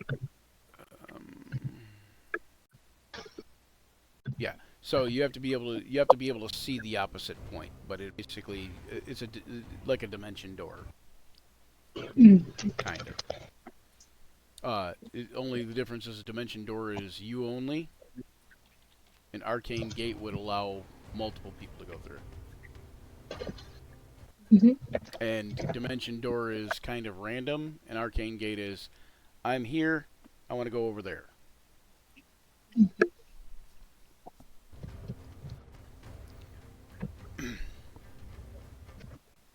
I'm just writing this down in my character sheet. Yep. The portals are two-dimensional glowing rings filled with mist, hovering inches from the ground and perpendicular to the points you choose. A ring is visible only from one side, your choice, which is the side that functions as the portal. Any creature or object entering the portal exits from the other portal as if the two are adjacent to each other and just passing through a portal from the non-portal side has no effect. So basically, like if somebody were to come from behind it and walk through it, they would just walk through it and like it wasn't even there, and they wouldn't even see it from that side. So, all right. Okay. So you know it does that. Are you going to do anything other than you see this party? You know, you're peeking up over the edge of the sarcophagus. Yeah, I think Maudlin is going to kind of slowly move into the corner of the room and like hand at the ready on his dagger, like on his belt, in case he needs to throw it at someone So like or something. more so in the corner even. Okay. All right. More so, like in this corner, yeah. Okay. So is anybody going to do anything? Obviously, you guys at this point are going to try not to metagame because you guys don't know that there's anything in there other than the sarcophagus. Well, and if the sarcophagus is the only thing in there, then that's what I'm going to go check out. And the chests and the urns. Right. Basically, you take peeks at those empty things. Yeah. Garnet will go check out the sarcophagus. Okay. Okay. So when you go look at the sarcophagus, give me an investigation check.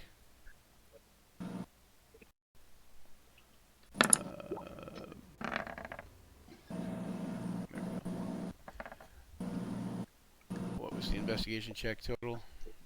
11. 11. Okay. Not the best in the world, but I will say that you don't notice anything in the sarcophagus per se. Looks like okay, you do see what looks like a dead body, like a mummy. Right, like mummy. Yeah. But you also notice it's blatantly obvious that there is some kind of wire attached to the mummy, and it is kind of like sticking through the back of the sarcophagus. And when you like move the lid, you notice that wire is cut, and it's hooked to. You can't see the other part of the wire hardly, but it's like you can see a little bit of it sticking out of the wall. Okay.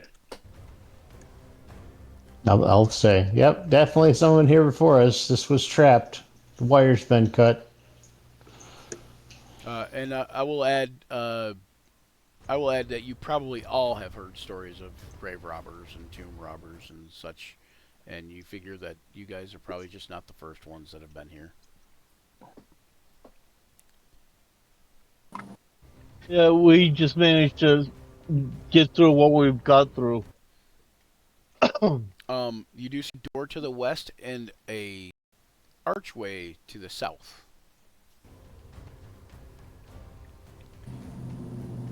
Through the archway, you can see an amber glow of a torch or a brazier, Garnet. Oh. So I guess Garnet. So Anatoly.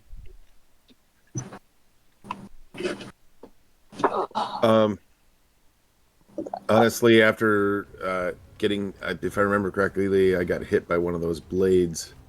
The pendulum blades or whatever that was what knocked me down in health. Pendulum blades?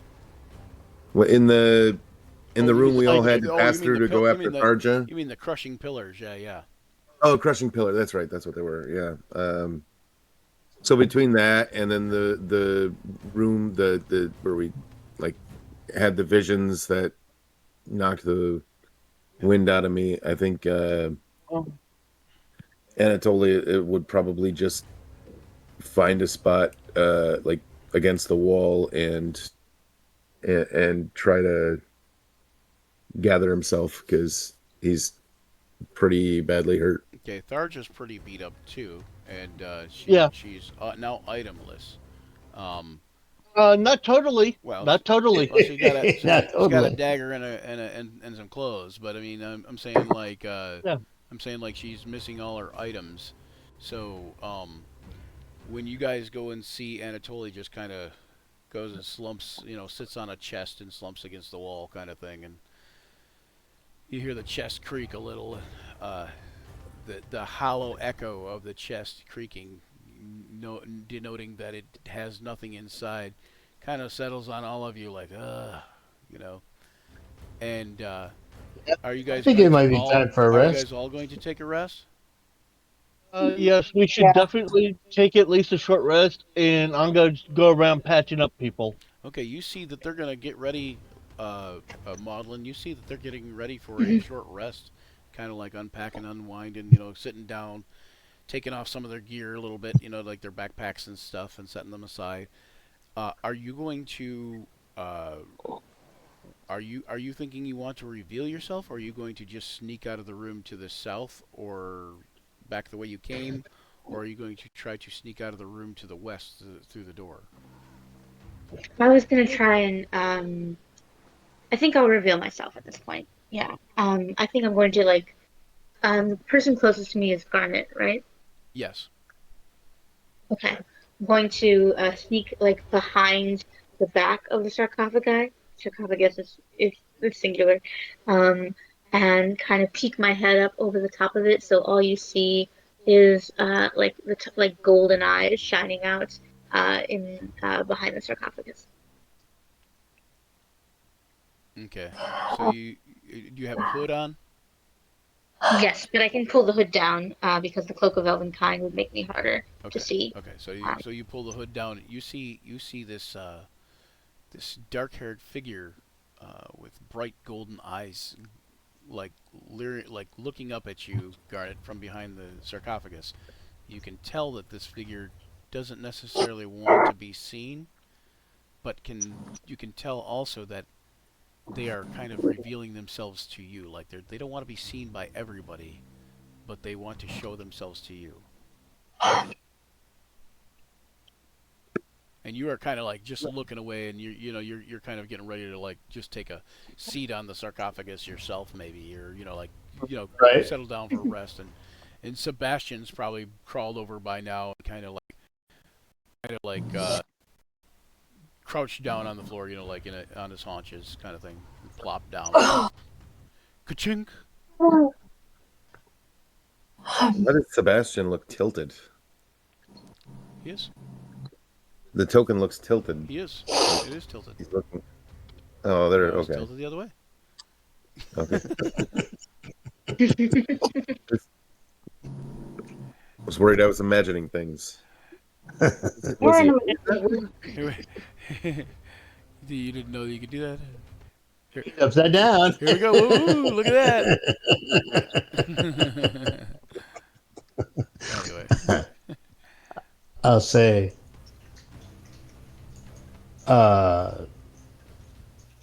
well met. Are you friend or foe? I am Madeline. Well, it's good to meet you, Madeline.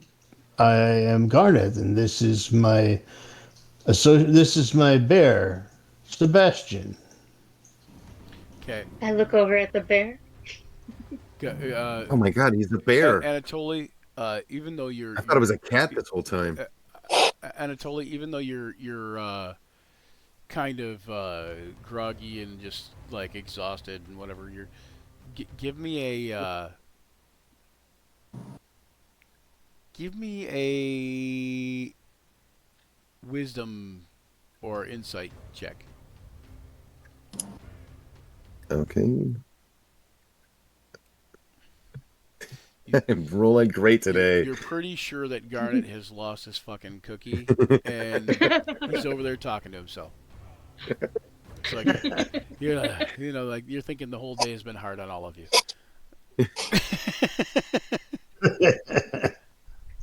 So sorry, continue. I'll be like, are you here alone, or are you here with a party? Perhaps he's What talking does to his bear. I travel as I need to with whoever I need to. Are you alone? I see many people. No, no, I'm not alone. I'm with many people. Are you friend or foe? You didn't answer. Oh, We're a friendly party Hmm. for the most part. Our leader is the big one. That's Luther. Luther Hmm. randomly picks his leg up and farts, not paying attention to nothing. Got his finger up his nose.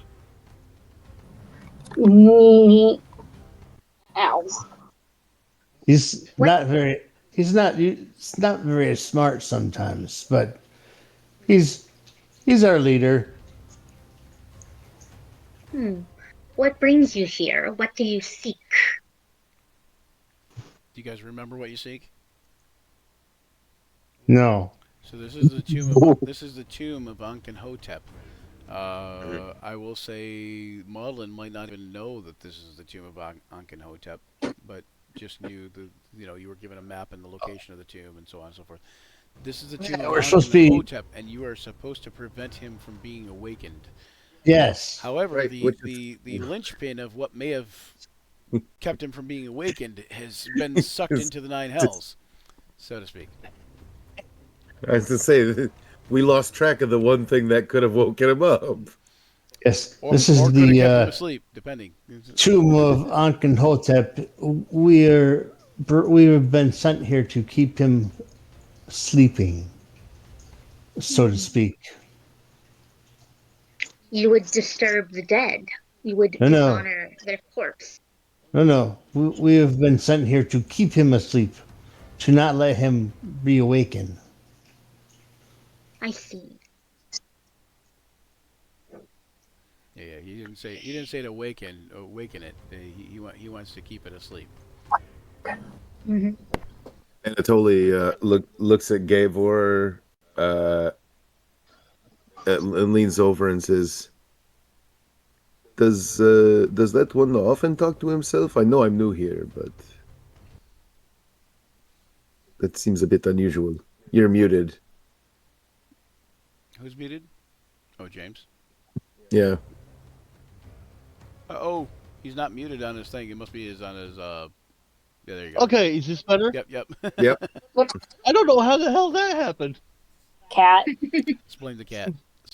It's a good help. Blame the cat. It's always cat's fault. Basically, I'm using up I'm going around patching up people, so I'm going to use my 2 remaining cure slots, and then my healing cubes to get everybody up to stuff if possible. While we're all resting. All right. Because after a short rest, I get all my stuff back. All right. So go. Well, not the healing How much dice, did but you heal with me and Anatoly? I was trying to roll it. Yep. You got to roll it. Mm-hmm. So Maudlin, this new person here is saying that they're a relatively friendly party. They're led by a buffoon, and at least that was your immediate probably your immediate thought. Impression. Well, yeah. He's over there farting and picking his nose, and he's huge and ungainly, and you're just like, okay, so your leader's a buffoon, like that kind of thing is probably what you're thinking, but you might not say it out loud, obviously, but at any rate, so what do you make of this guy talking to you? He's got like a very stony looking face. Literal stone, not like hard stone. He's literally made of stone. Yeah, his face is actually soft in demeanor, but his literally, it looks like it's kind of chiseled from stone. And maybe a bit rocky here and there, but you also know, since you were from the Waterdeep area, you would know that this is an Earth Genasi. Mm-hmm. You've probably seen 1 or 2 before. They're not super common, but you've probably seen 1 or 2. Mm-hmm. So you haven't prevented the mummy from awakening yet. Do you need assistance? We could always use another hand. Would you like to come with me and I will introduce you to everybody? I suppose. It can't hurt. Oh, Although I could.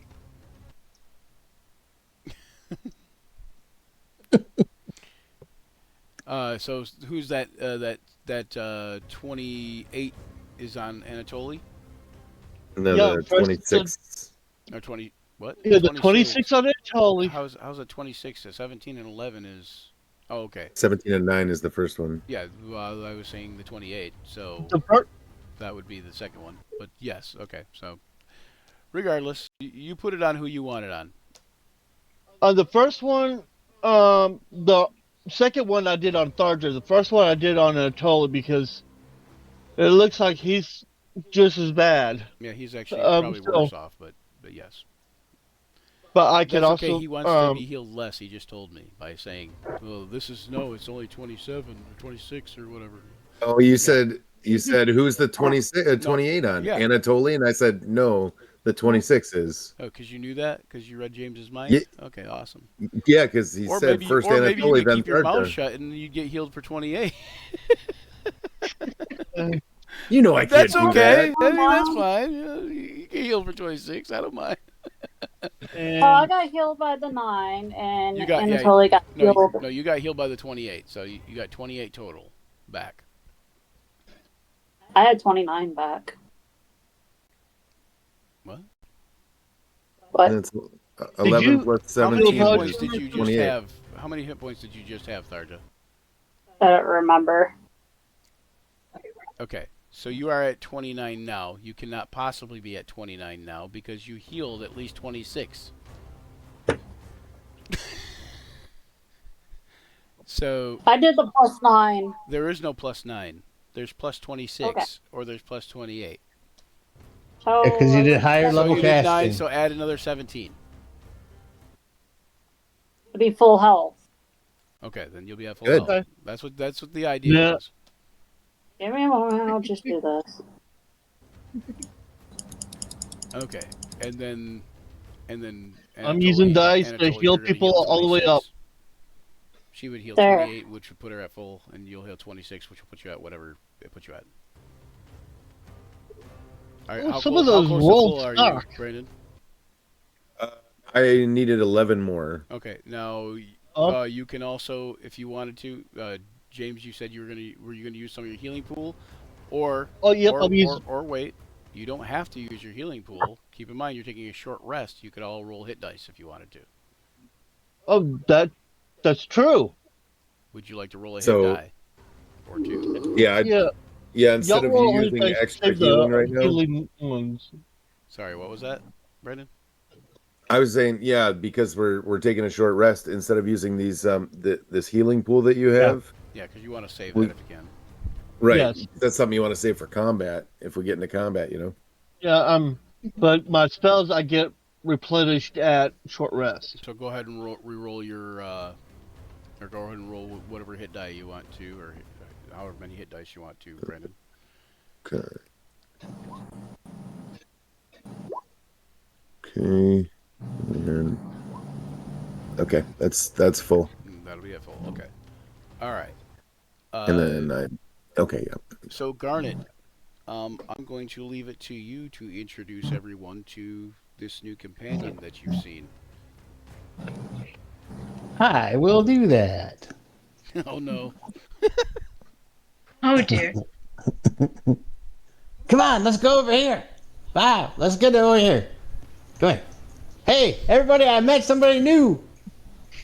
Now Anatoly, your Not shirt is when- off as rocker. Yeah, Okay, go ahead, Moblin.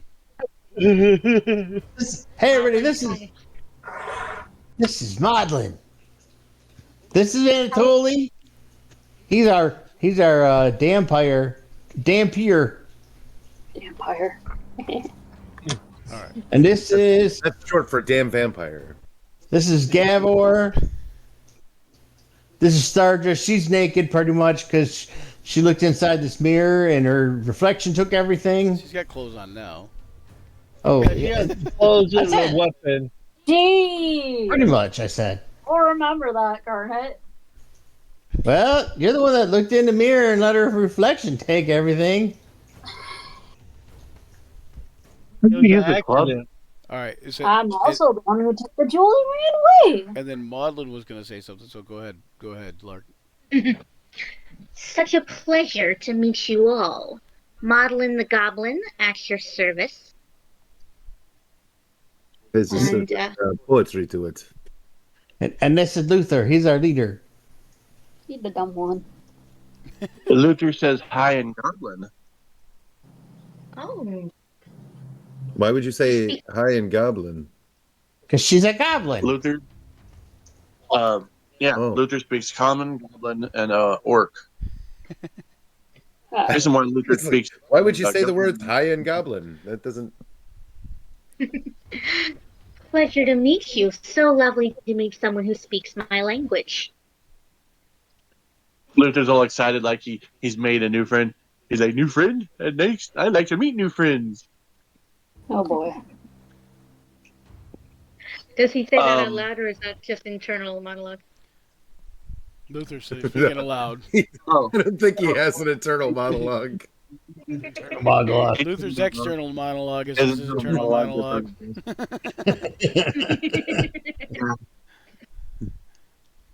Oh, It's always and good to make a friend. then somewhere flying around here on a pseudo dragon is shit bomb. But Well, he was. He disappeared. he Was. he was somewhere around here. Shivam is He's not here literally- anymore. It's by flames. He got grabbed by this flamey tendril and sucked into the 9 hells. Oh Ah, shit. I see. So the one that, yes, the one that we wanted to make sure did not cause Ankenhotep to rise has disappeared on us. Hmm. This is a good situation, Unreal. for sure. Unreliable, I see.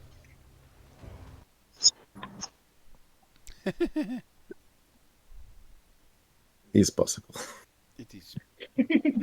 All right. I didn't even miss him. He was so small. All right. So, you guys get a short rest. So, Okay, I'm gonna have to roll a hit die. Gabor, you of Oh. course get all your stuff back. Say, did you need to roll a hit die, Garnet? Yeah.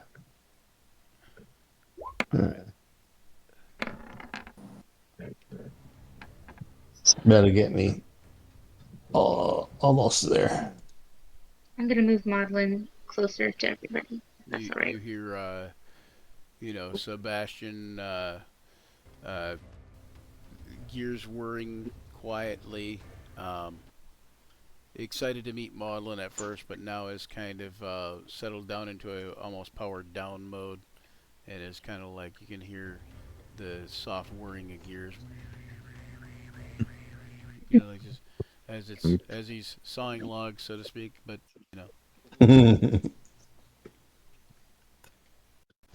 Madeline's going to polish his daggers, not threateningly, just, I have them. Cleaning. displaying. Mm-hmm. All right. After your long rest, you guys have kind of come to an idea that there's a door to your west and a door to the, like an doorway to the south. Like the one we just came through, right? No, just over here. There's another one. Right. Yeah. Yeah, similar to the one you just came. Yeah, sorry. When you said like the one we just came through, I thought you meant like if I was talking about that one. No, Okay. no. Gotcha. So yeah, similar to the one you just came through. But it also goes, whereas these came up, like you guys came up a little stairwell, like a 3 sets of stair, like a 3 treads. 3 steps. Yeah, 3 steps up, right? You guys came up 3 steps and into this room, and you can see, like, if you look at the other doorway, you can see it goes up like 4 steps and then to like a wall, and it's like probably a 6 or 8 foot wall. No, 5 steps, sorry. 6 or 8 foot wall, and it's like a nearly vertical surface. I mean, it's nothing for most of you to just jump up and grab and boost yourself up to. Maudlin would have some trouble based on his height. Gavor might have some trouble based on his height. But I think no, we won't. I think Maudlin can just kind of jump up there, and I think Gavor can fly. So Actually, I have a better idea. I haven't done this in a while. I do my enlarged self version because it's a racial trait. I haven't done that in a while. I got big again. Okay, well, I was gonna say you'd only do that if you were going up there next, right? I was gonna get big and then lift people up and then go up there. Okay, you're gonna go up there instead of. Okay, all right, that's fine. I was gonna help people I just up. wanted to make sure you didn't use it. And then how long does it last? For 10 minutes, a minute? Because we might go through the door instead. Right. Let's all go through the door to the left. What I was saying is, if you guys all decided to go through the door to the left, then it'd be kind of defeating the purpose to get large to go up there. I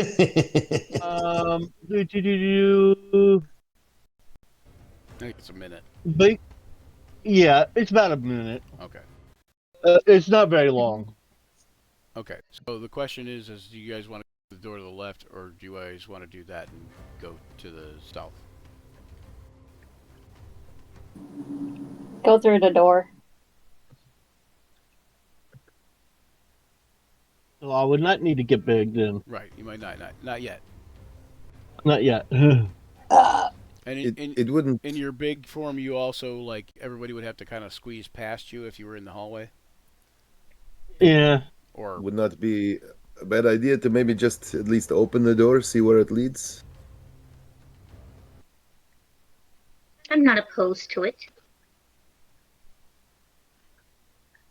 I do have this shiny new ability, and Maudlin. I don't know if how it manifests itself, but Maudlin has the arcane door. I believe is what it's called. Arcane gate. Yeah. Arcane gate. Yeah. I do have the ability to transport us from one area to another, provided that I can see the area, if that is of use. Is that? Did you say that connects like to a different gate? Yeah. Basically, she creates a portal here, and then she points to where she wants the next portal to be. Oh, okay. Or she doesn't even have to point, but I mean, she picks where the next portal is going to be, and then you guys can just walk through the gate to wherever it's going to. Oh, it's that's the nice version of what I could do. Yeah, it's like that's the nice version of what I could do. My version is dimensional shove.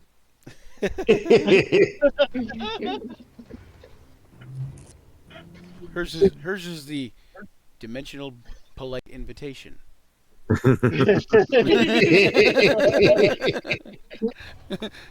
Gavor's is the dimensional shove. His is the dimensional polite invitation. Is it? So, should we peek through the door first and then decide? We can do that. Who wants to open it? Who's going to open it? Let's check the door first for traps. All right. I'd like to check for traps. All right. That would. Go ahead. Investigation? Go ahead and give me an investigation check. Gotcha. I'll walk over and I'll open the door once he's done checking for traps, assuming he doesn't find any.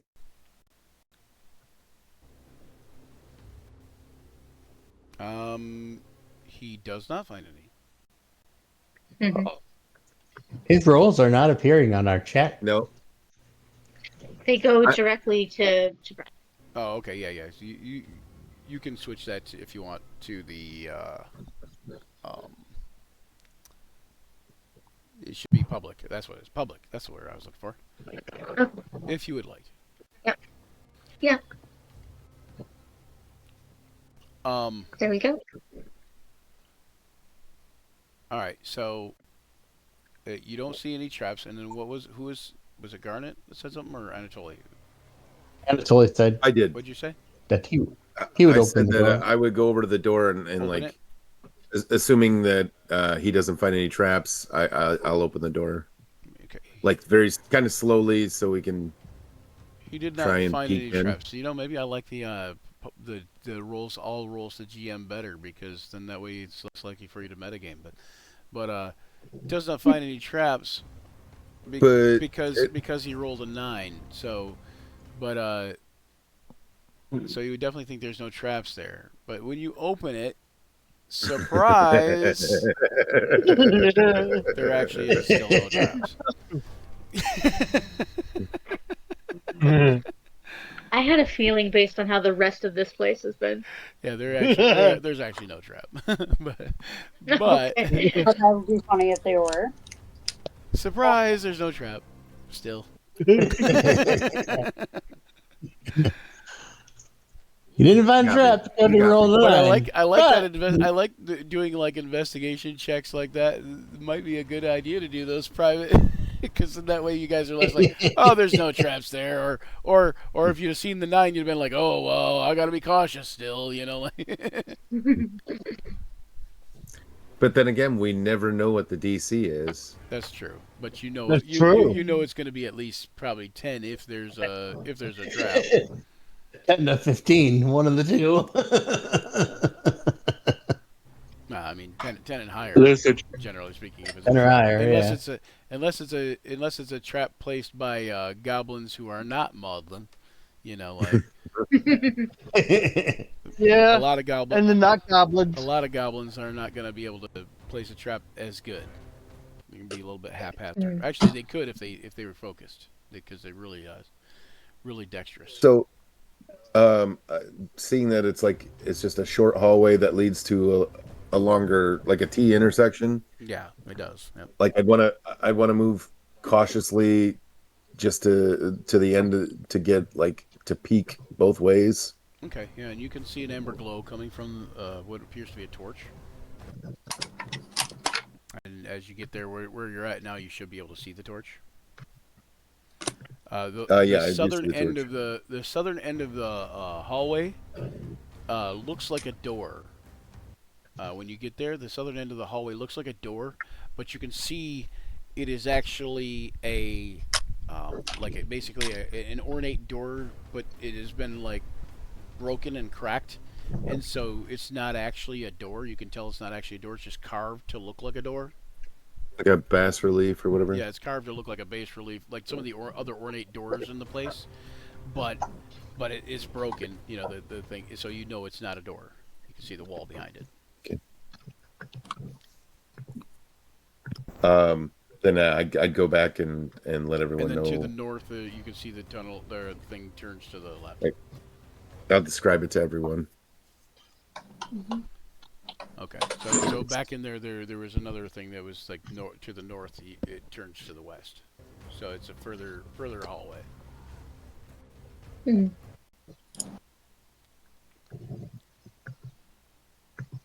I'd like to go to the right, unless anyone has a strong preference for the left. Oh, that's terrible. Oh, that is bad. It's terrible.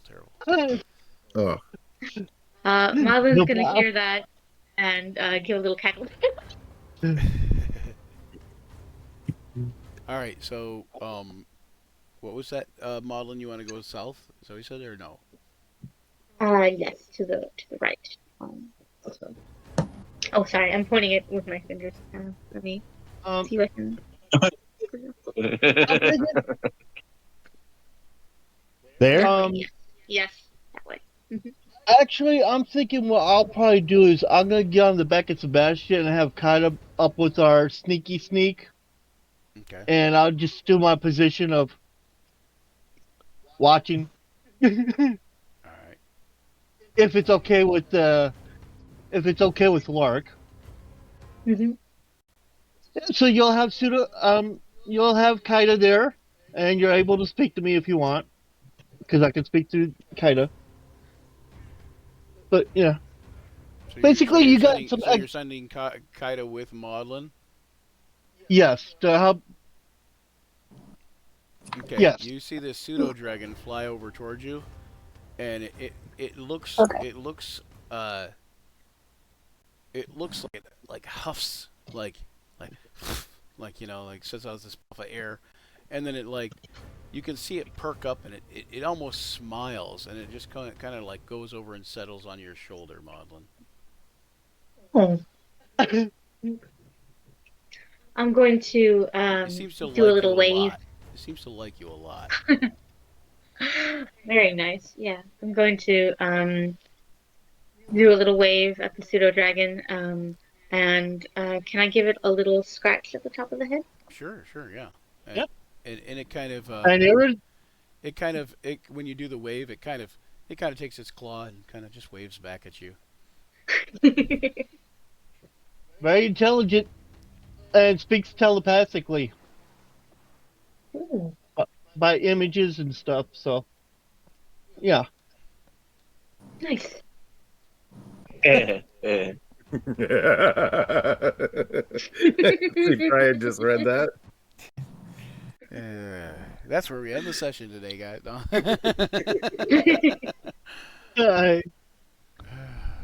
I don't know. A hobgoblin? God. Okay.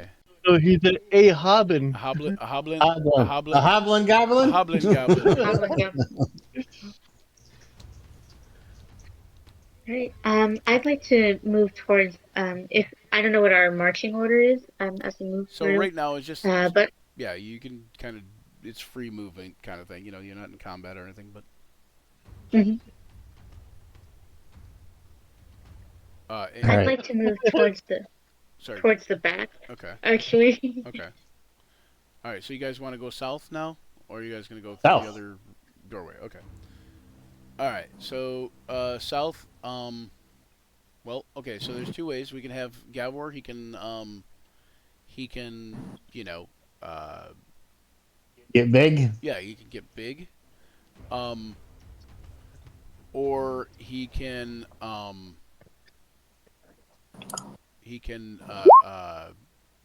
sorry, he can or Maudlin can cast the arcane gate.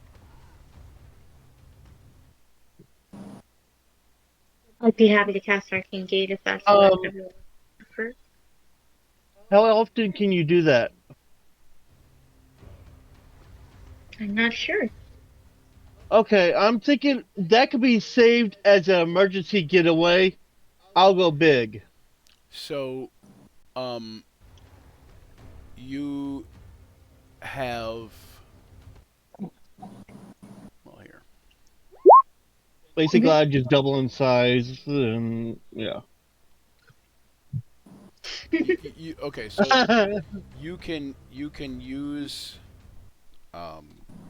this. You know, since you've attuned to it, you know that it has 4 charges in it, and you could do it 4 times before tomorrow. Resets daily at dawn, pretty much. Mm-hmm. I convey that to the party. I'm just writing that down. And also, like when you do it, Arcane Gate, that's one time. Like when you do the entry portal and the exit portal are not 2 separate times. It's just one charge. Right. That makes sense. Thank you. It's very much like a hither staff. Yeah. At least this piece. Mm-hmm. And plus, I don't really do the go big all that often. And plus, it's a little. Hey, It gives go me a big or go workout. home. Yep, go big or go home. Yep. I'm getting everybody up. And it also it also can cast the slow spell. You know. This same piece? Yeah, the same piece can also cast the slow spell, but it's still, it's still only 4 charges, so it takes a charge for the slow spell also. So you can do either or, but you only have 4 charges total.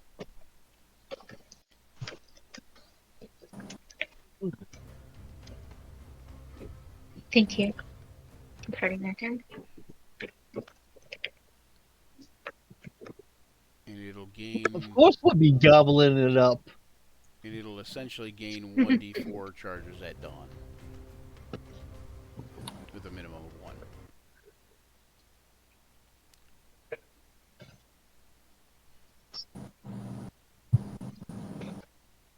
Oh, sorry. One more thing. You can also use an action to cast Detect Evil and Good, and it doesn't use any charges.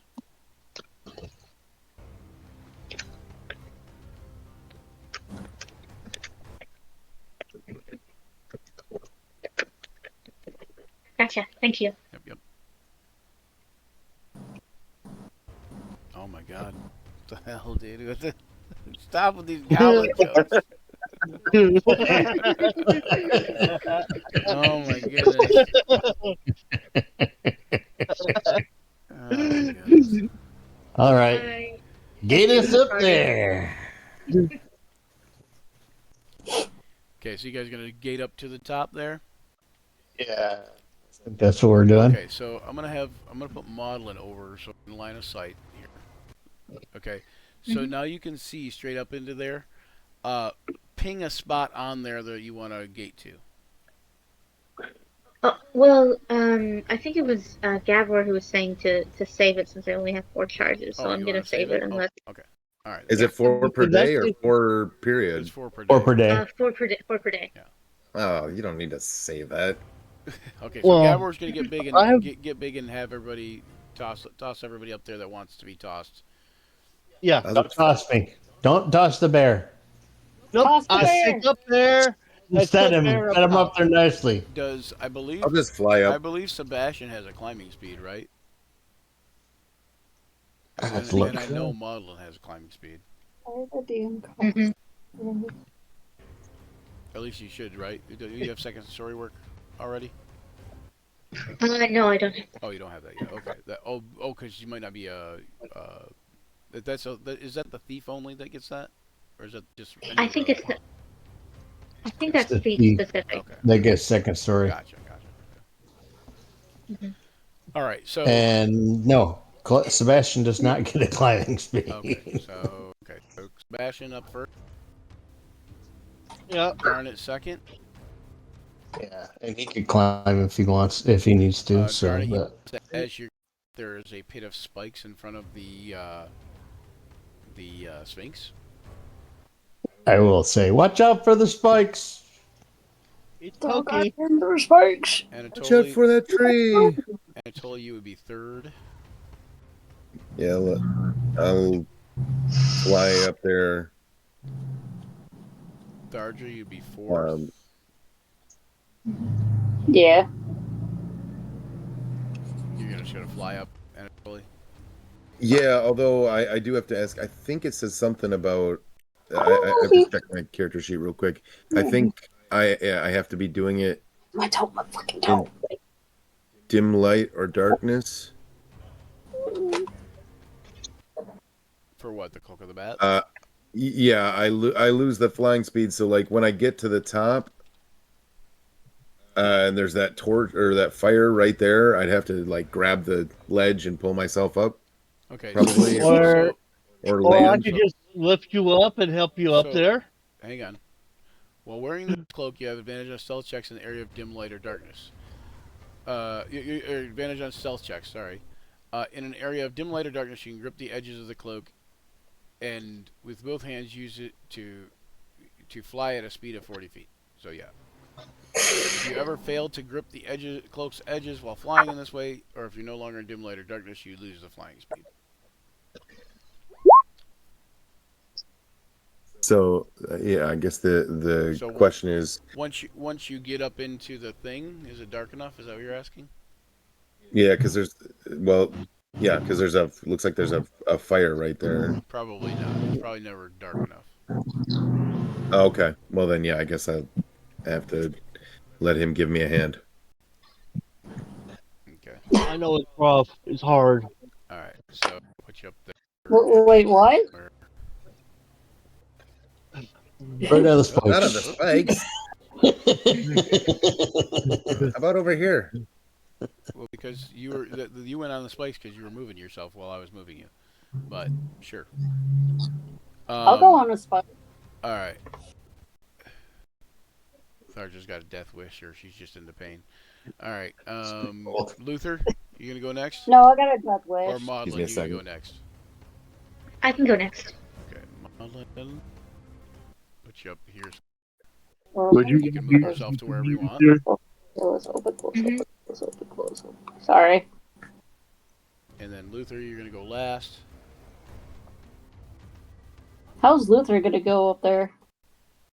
Luther's already up there. So, I'm last. Gavor's actually gonna go last. Luther's has to be put up there, but Gavor is basically helping everybody up there because he's like, how tall are you normally, Gavor? Normally I'm 4 foot something. I think you're 5 foot something normally. Uh, Maybe 4 foot something. Yeah. Oh, there's no band. 5'2", but Eesh. That makes sense. He is 4'1". 4'1". So Woo! so now you're 8'2". Yes. Yeah, so now he's 8'2", helping people up there. Yep. Yeah. He's Luther's height. Pretty taller than those, you know. All right, so everybody gets up there. Now that you're 8'2", it's easier for you to get up. Like I said, their size is only about 5 to 8 total, anyways. All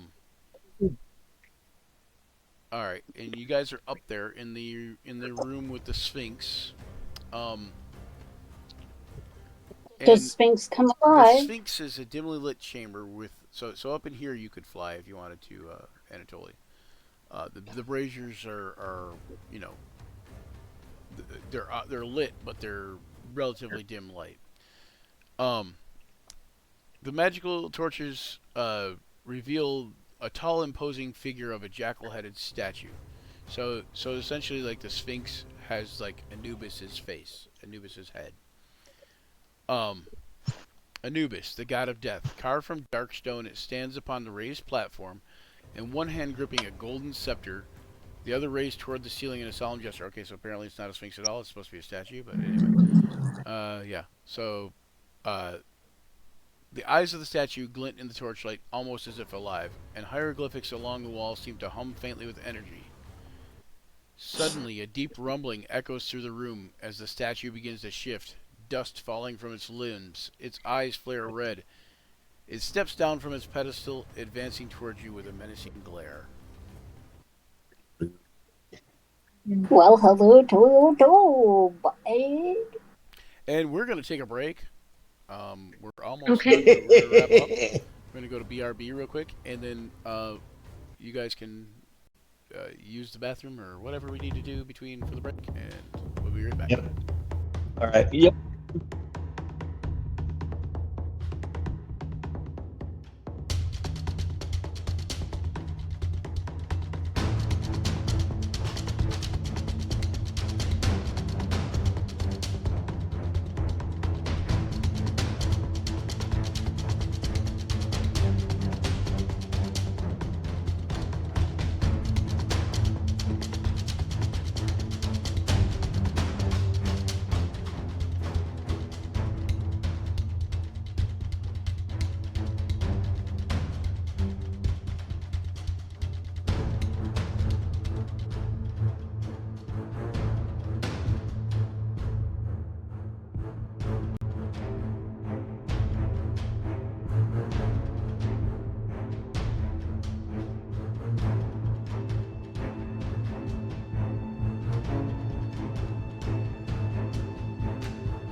If it'll work for this transition thing finally. Come on, you can do it.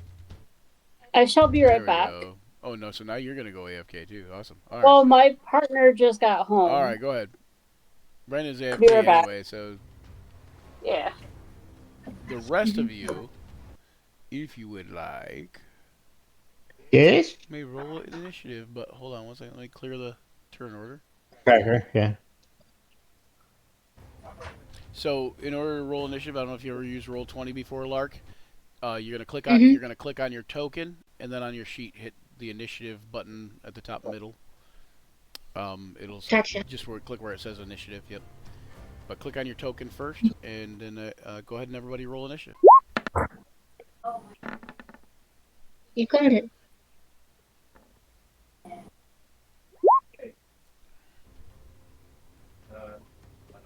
Oops, wrong thing. Oh, gee, thanks, hon. Nice to see you too. Yeah, nice to see you too. How about you say hello to everyone, including the new player? Hi, Barry. Hello. Thank you, Alma. The other one. Hi there. Question mark.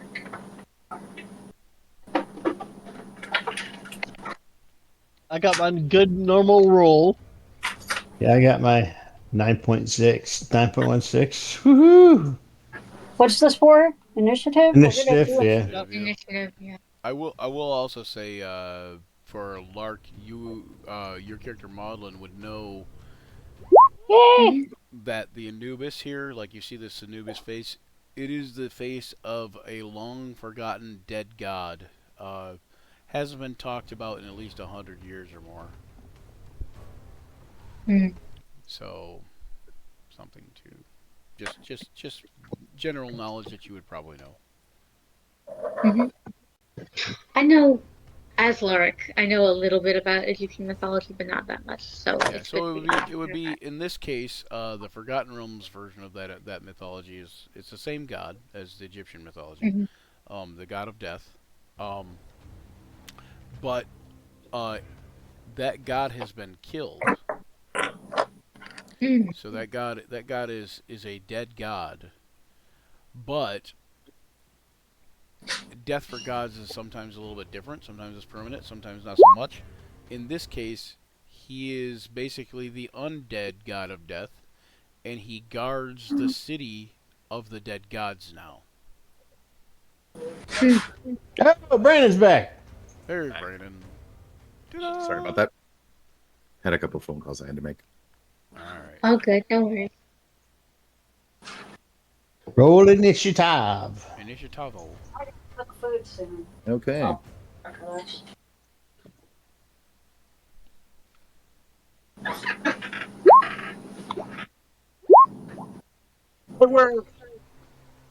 Nice.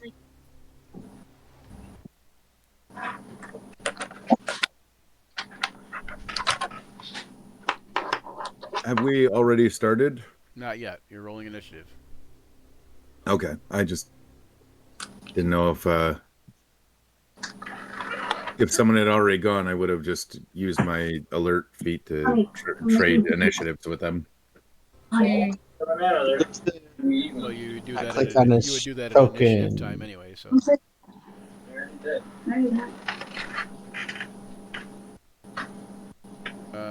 We're missing Luther. He rolled, it just didn't go on the track. Oh, okay. Hold on one second. You got 15. It just didn't. I see the roll.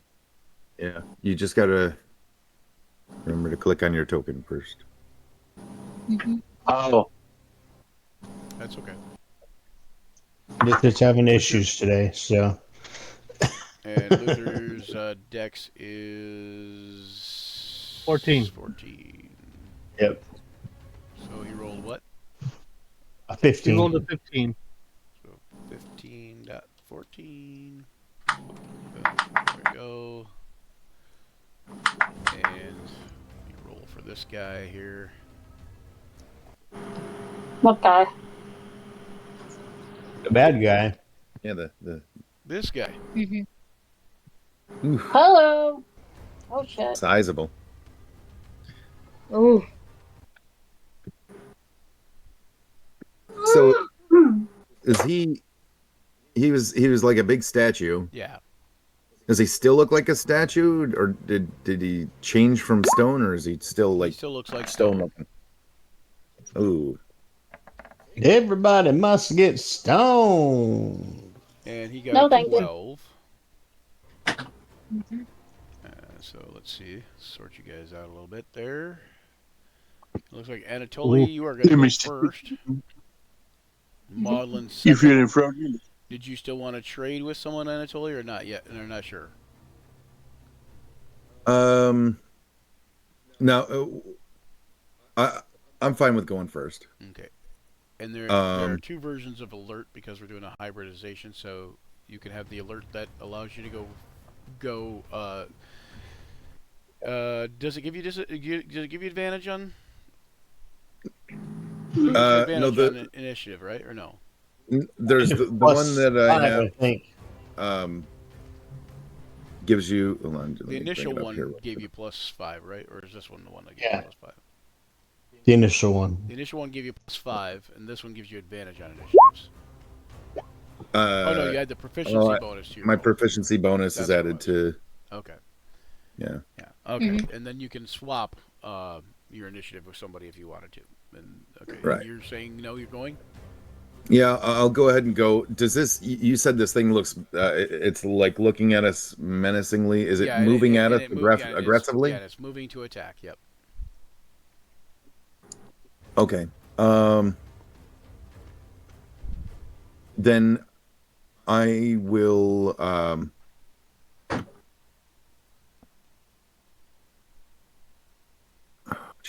Does it have any weapons? Like, or is it just empty? You said it had a scepter in one hand. Yeah, right? it has a scepter. Old scepter. Yeah. Okay. That didn't help me with that.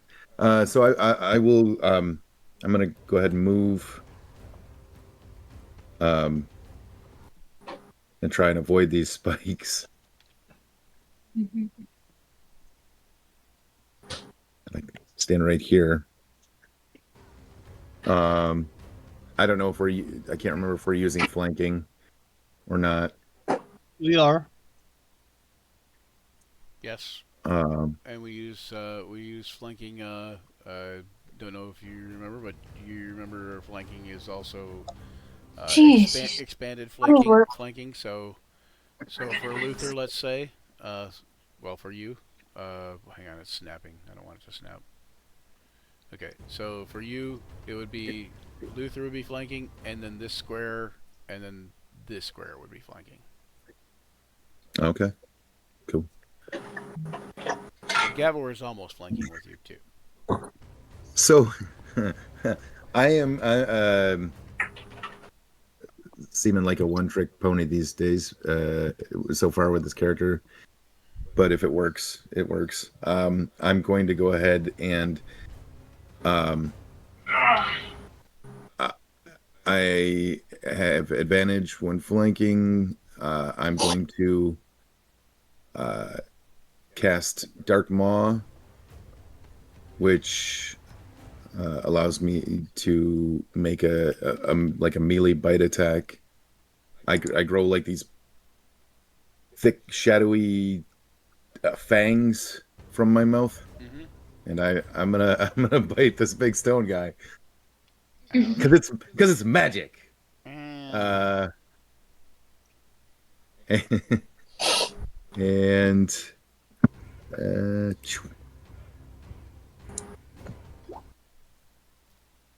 And the 23 or the 23? 23 to hit. Hold on, I'm having some issues here. 23 will hit though. Hold on one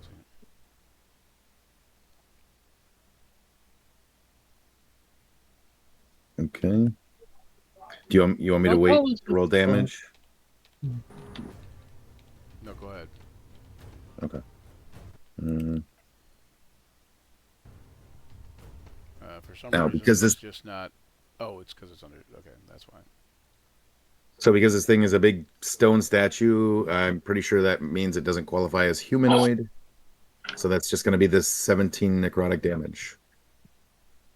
How tall is it? It's about 18 feet tall. Oh boy. I would say that you're also still big, Gavor. Once I got up, I would not be as big. I would shrink it down back That's down to normal. that's your call, but yes, I mean. But if I'm otherwise, big, it lasts for a minute, so that's up to you. So.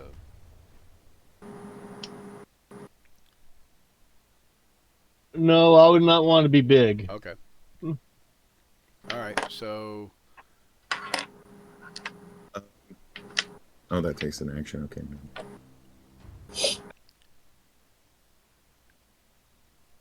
And that you can It see makes me a bigger you can target. see where you hit it. You can see. One second. Gotta look at something. You can see like the stone there kind of weathers real quick and turns to sand and like sloughs off.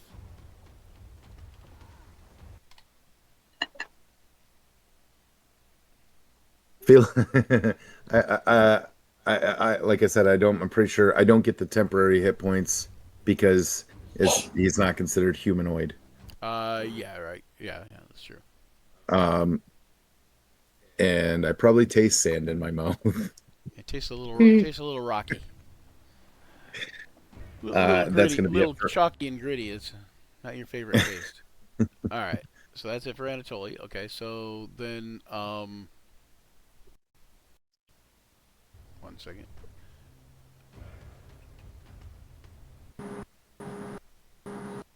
Why is it not coming up right? Hold on 1 second.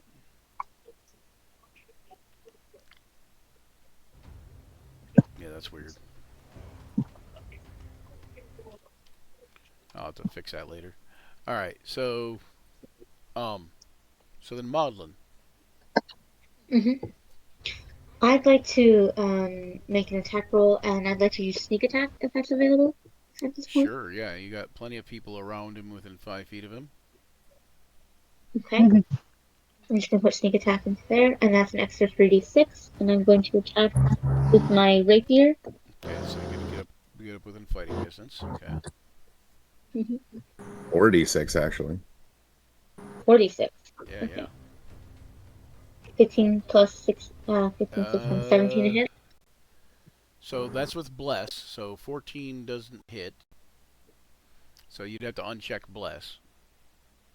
Oh, okay. I'm not sure where that is. It's on the middle of your sheet somewhere. Yeah, underneath your list of attacks, it'll say a global attack modifier and bless. So you just uncheck Bless. But either way, so 14 misses. Do you still have your inspiration? I was about to say, could I use my inspiration now? Yes, you could. So roll a d6, and we'll add that to the 14. Okay. Oh my god, Ashley, I thought you were frozen. You're just being really still. That's a 16 to hit. Anyway, so yeah, it's 16. 16 is also going to miss. Does anybody else? Does somebody want to throw her inspiration? I'll throw her mine. All right, so you can roll one more d6.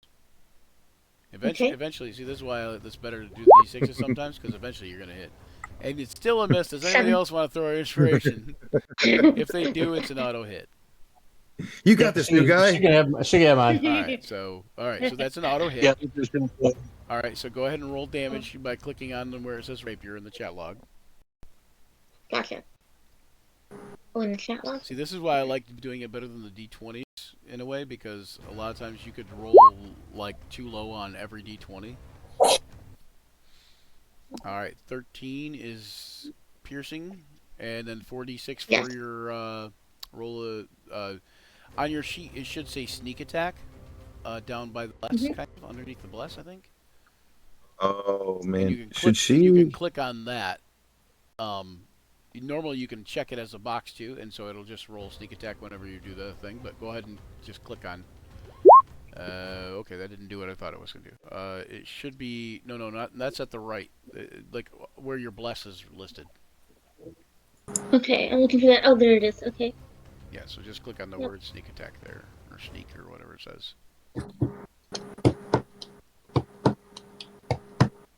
It's listing it as There you go. 1d6, Wait a but minute. Yeah. yeah. Why did it roll? 3 more times. Okay, why did it Okay, roll? I'm just gonna. Hang on, I don't know why I did that, but let me fix that. Okay, thank you. It should automatically roll the right number. Mhm. I'm just seeing this now, Brian, but isn't she in the square that you said would have the expanded flanking advantage for me? Oh yeah, so okay, I think so. So go ahead and roll. Yeah, sorry. Go ahead and roll. Roll that second d20, and we'll just give you guys back all those inspirations just in case. Roll another d20 real quick. Okay. What's the Okay. four? So it's fine.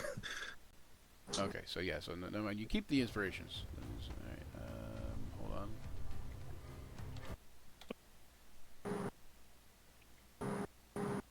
All right, 1 second. All right, now hit that sneak attack button again. Okay. There we go. 10. Plus 13. Still So not that's... great, but that's better than 5. So 13 and 10, so 23 total. Mhm. All right, nice. All right, and Thank you you. got anything else? No, that's my turn. Okay. Luther. All right, let's see if I can get this to work.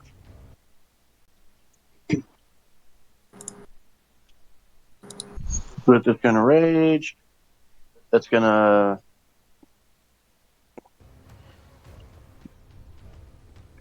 See if this is the. Oh.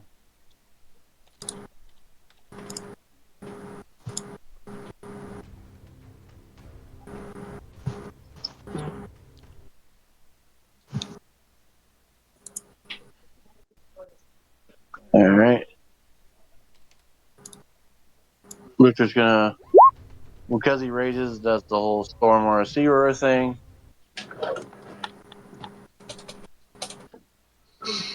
To a statue.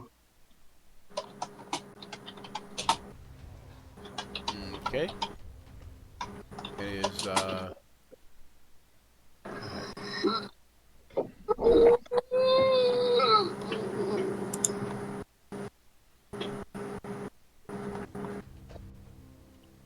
here we are. Bloop.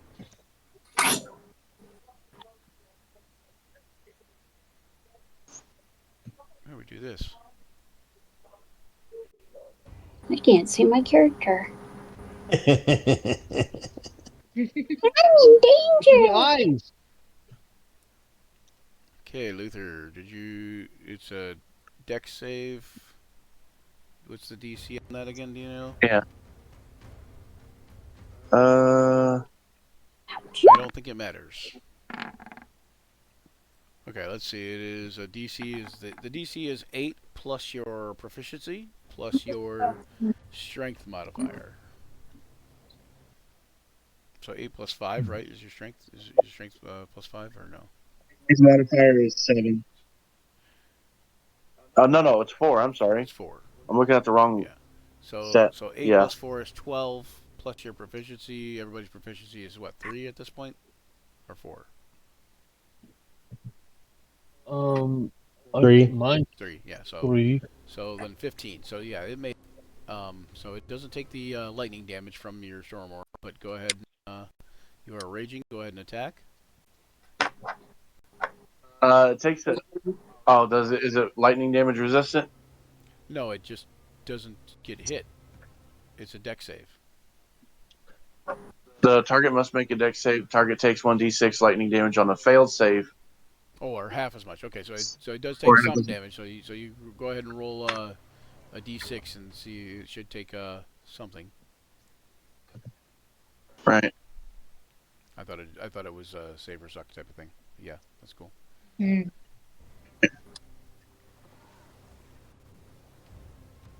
All right. So it takes 1. 1 damage. Zap. Zappy zapness. Hey, it's better than Uh, none. Every little bit helps.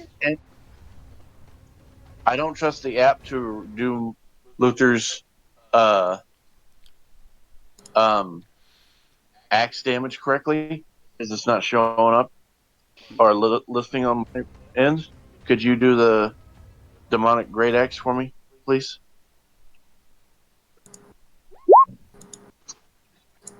Crit. It's a crit. Nice. You want to click on it in the? You want to click on it in the chat log? Yeah, I can do Zach that. disappeared. Today, the part of Luther will be played by Zach Seeley. Oh no, I'm holding it down here. So apparently this phone has the microphone based in the bottom, Gotcha. which is weird. Oops, I didn't realize I could activate that. Okay, so 6 and 8 is what? 14? I have that 13? restless index syndrome. No, 14. 6 and 8 is 14.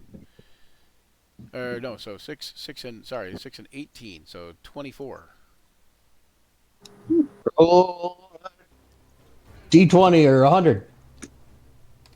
Yeah. Okay. So this is another thing, Lark, that we do. In a lot of these games, we roll on a crit table. So, do you want to do a D20 or a D100, Zach? Oh, that's a tough choice. See, the D100's always got some really cool stuff, but I haven't done any of the D20 tables yet. All right. So give me a D20.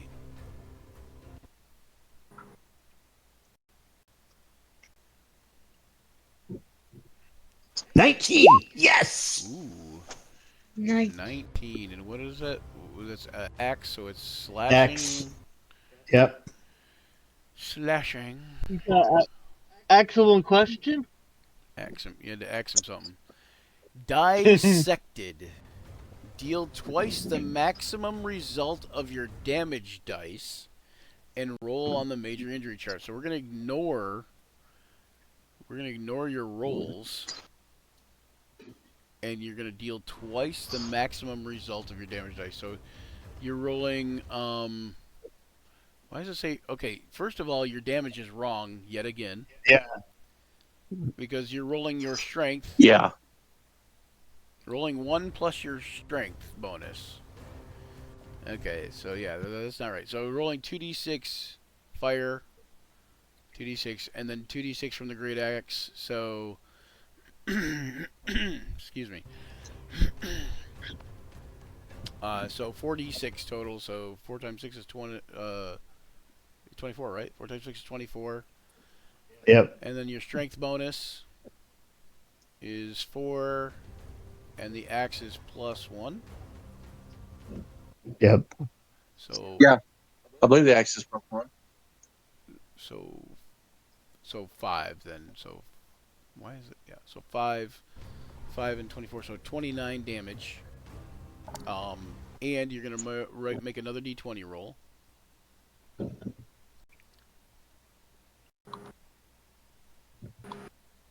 Come on, baby.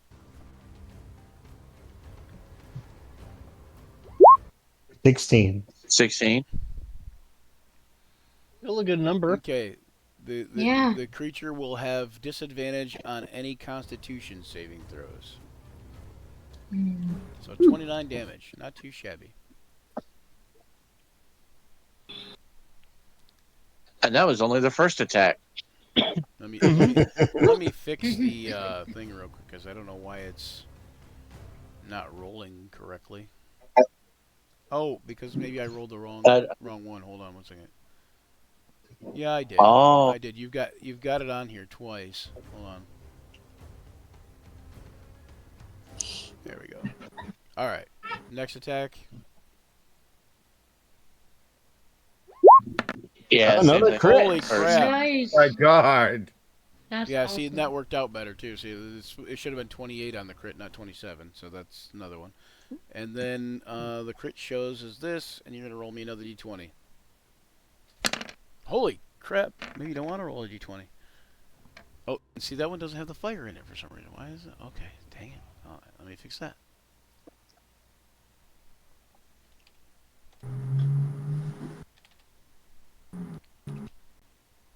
Did you roll another d20, Zach? Didn't know whether to because you were fixing something. Yep. Go ahead and roll a d20. All right. 10. Damn. All right.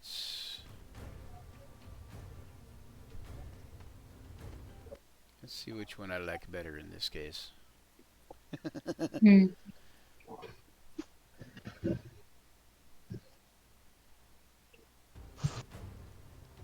Oh, okay. So you know what do we do for this one? We do okay. So we're gonna do this is the damage. Does that work that time? Nope. It still only did the other. Why? Oh, because I hold on. Let me try it again. Hold on. Do this, and then it's got it. No, because then it's not gonna crit. So it doesn't matter. Okay. So here, let's just do this. So 17, 11, and then.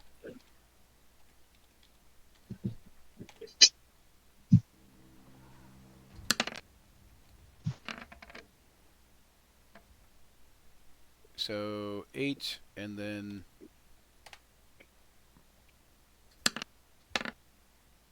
8. Yeah, so that second attack does way more.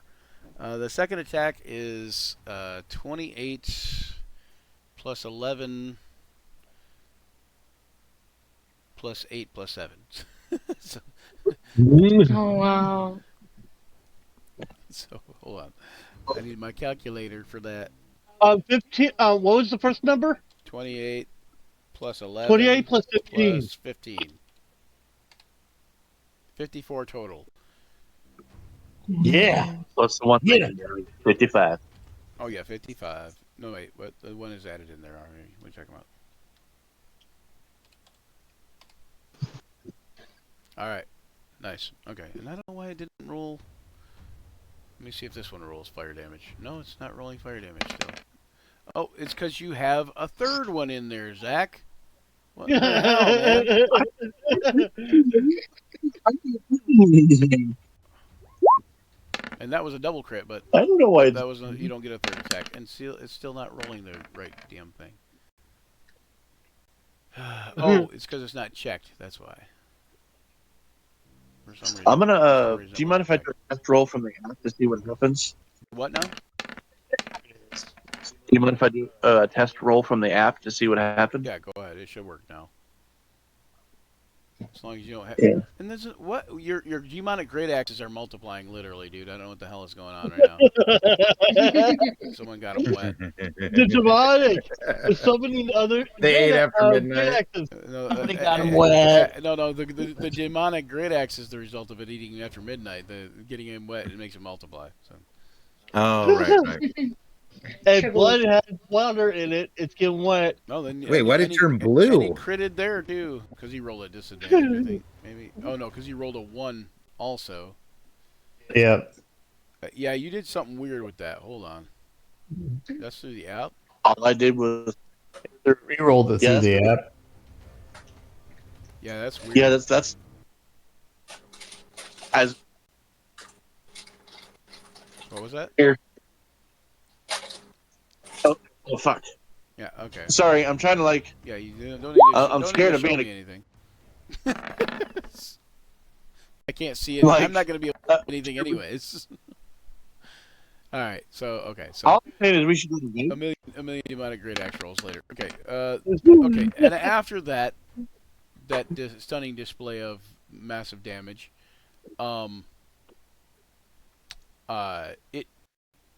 it has a turn now. So it is going to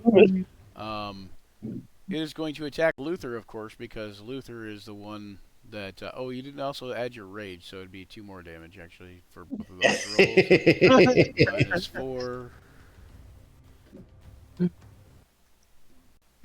We don't have your rage checked. There, now it's checked. All right. It brings down its scepter to bear upon Luther. Luther has once again made himself the striking target. He's gonna miss Luther. Wow, what a roll! Oh, I think it's rolling some weird stuff. No, it rolled a 5. Okay, but it's not adding anything, is it? What the fuck? It's doing some weird stuff. I blame the. What's that? I blame the website.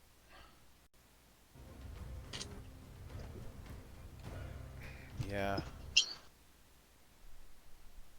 I mean, you're doing a great job, Brian, as a dungeon master, but someone has gone and busted your tools. Okay, yeah, 15 there. Okay, it is working. Okay, all right. So 15 is a total. Okay, so it rolled a 5, but it's plus 10 to hit. Okay, and then it swings again. There we go. That's better.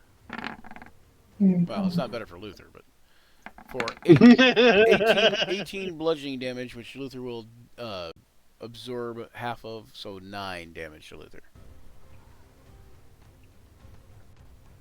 Luther sits there, looks him in the eye, goes, "What else you got, big rockhead?" And then Garnet. And also, you guys see like loads of stone just explode in like burning embers as Luther hits with those 2 axe attacks. All right.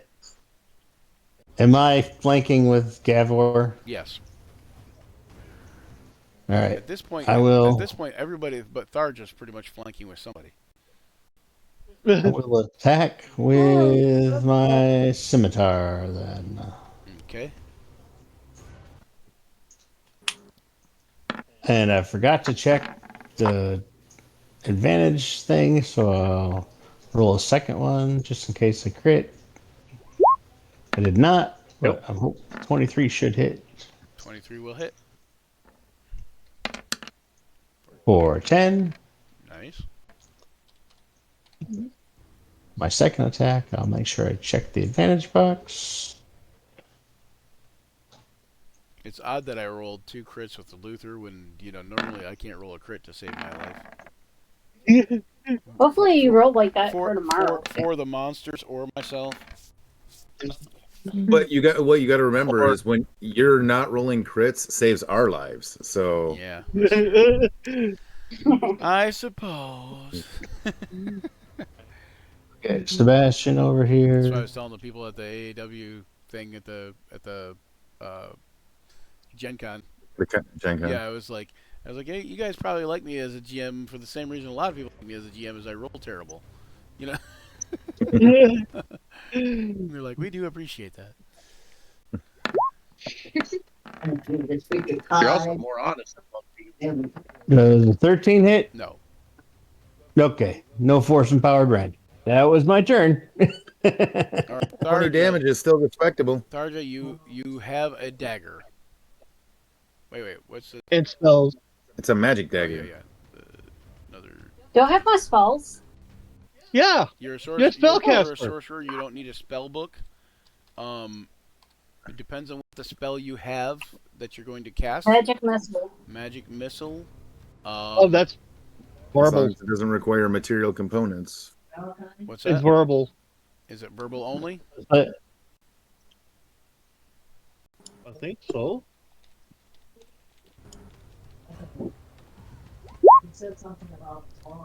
I'm rolling terribly today. Here, let's see the spell description here. Verbal and somatic. Yes, you can do that.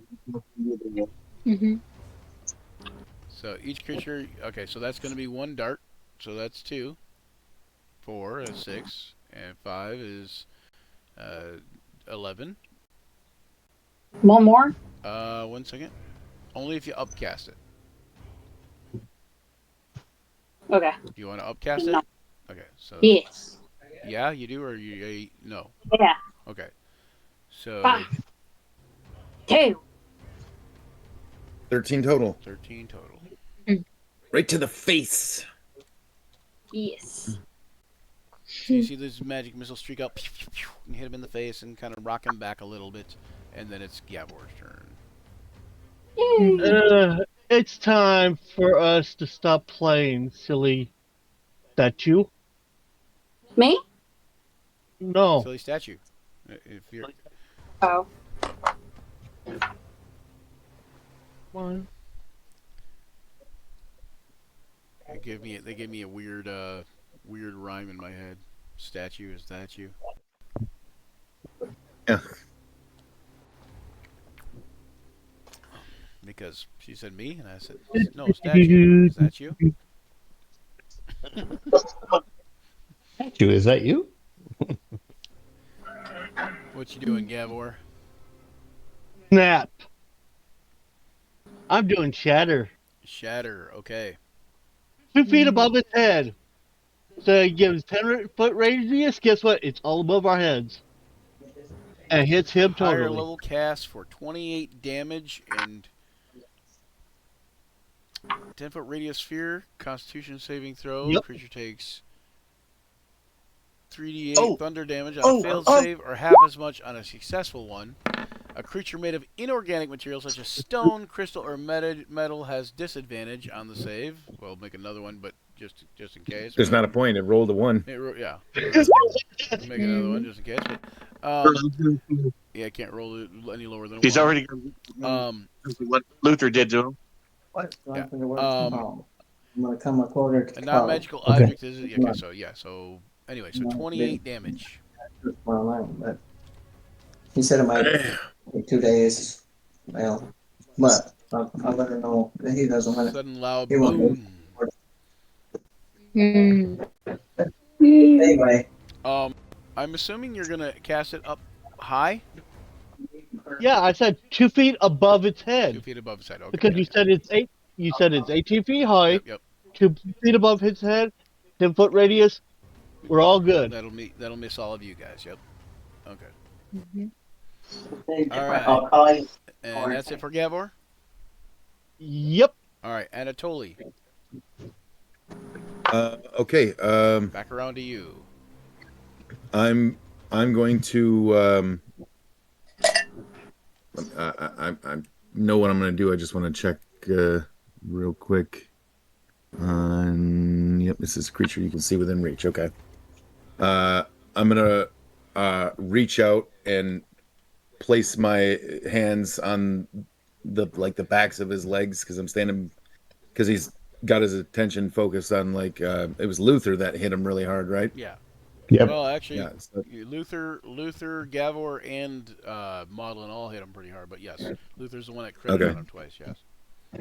So I'm gonna place. Oh, sorry, just a second. Alarm on my phone's going off. I'll place my hands on the back of. 6. Yeah. Sorry. Quick, answer math questions. All right. Love how opportune that always is.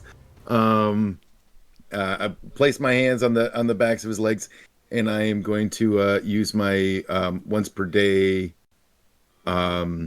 casting of inflict wounds at advantage, and hit a 20. Nice. All right. And 20 will hit. And that will be 3d10 necrotic. I will upcast it. Well, actually, I should have said I was upcasting it before I made the roll, right? So You can say you're upcast after you made the roll. You didn't roll damage yet, so. okay. Yeah, I'll use up one of my third level spell slots then. No, the danger of not upcasting is I rolled the damage. I didn't say I was gonna upcast. I rolled the damage. I wasn't happy with the damage. Now I want to upcast. Then I don't like that. Okay. So that'll be 31 damage. 31 damage. Nice. 31 necrotic. Okay, you can see like pieces of him just falling to the ground, like in sand and rock, just crumbling off of him, and he is definitely just falling apart at this point. Maudlin, you're gonna make. We lost someone. What? Oh, we did lose somebody. Luther. Yeah. Yeah, I'm here. I don't know why. Everything just Your camera blacked out. So Maudlin, we're all off kilter on cameras now, but that's fine. So Maudlin, you're gonna you're gonna go ahead and you're gonna go at advantage.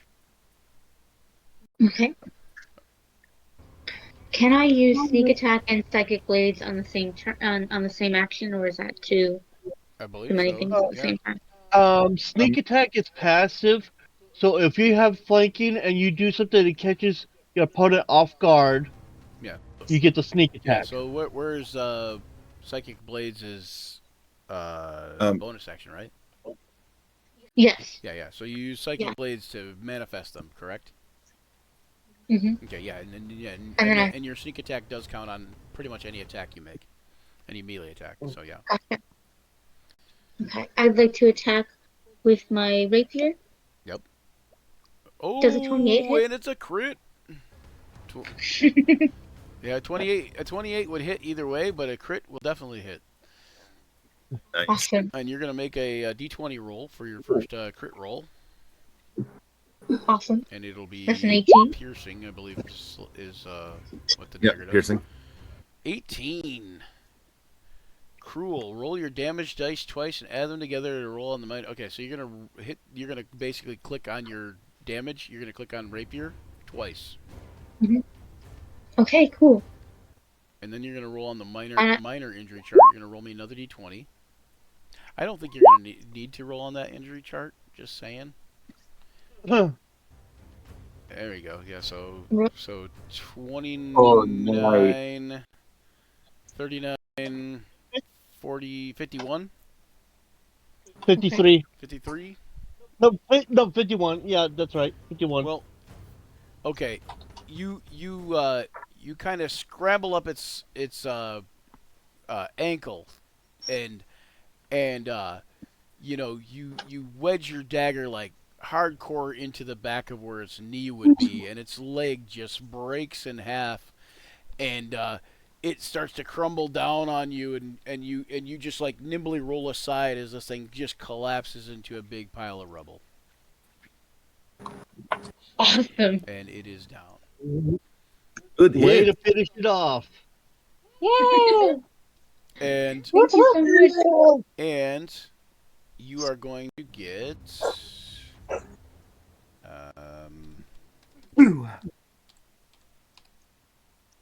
you guys are going to each get 1,000 XP. Yay! Yay! Yay. If you guys didn't take it down so quick, it might have actually done some damage to you guys. It is a CR10, and it hits pretty hard. It's just you guys got a bunch of good stuff in a row. So yeah, nice. I want to look done. through the sand pile and see if that golden scepter and those gem eyes are still there. The golden It doesn't scepter, hurt that there's 6 of The us. golden scepter is probably worth about 10 gold if you want to take it. It's absolutely freaking huge. It is mostly wood and inlaid with gold. But like I said, it's worth about 10 gold, and it's probably 5-6 feet long. Will it fit in the bag of holding? Of course. All right, it's going in the bag of holding. Barely, but it'll fit. Barely, but it'll fit. It has to sit in there kind of at an angle, but yeah, it'll fit. Maybe you just break the wood handle off and keep the golden head of it. That is probably the majority of that 10 gold. Yeah. The head. Yeah, I'm sure. Garnet's greedy. He wants the 1 gold that's inlaid around the stick. Right. I want it all. I still want my jewel. Spend a few minutes with your dagger. Get it all out. Okay. Gold eyeballs. So, what we will say is, in that room, the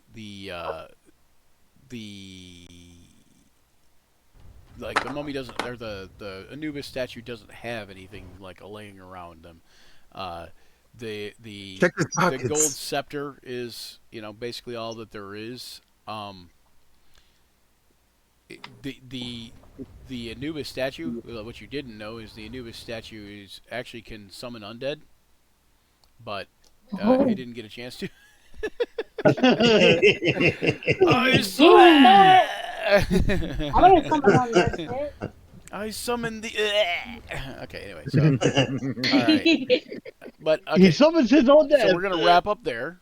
You guys could take a long rest if you wanted to.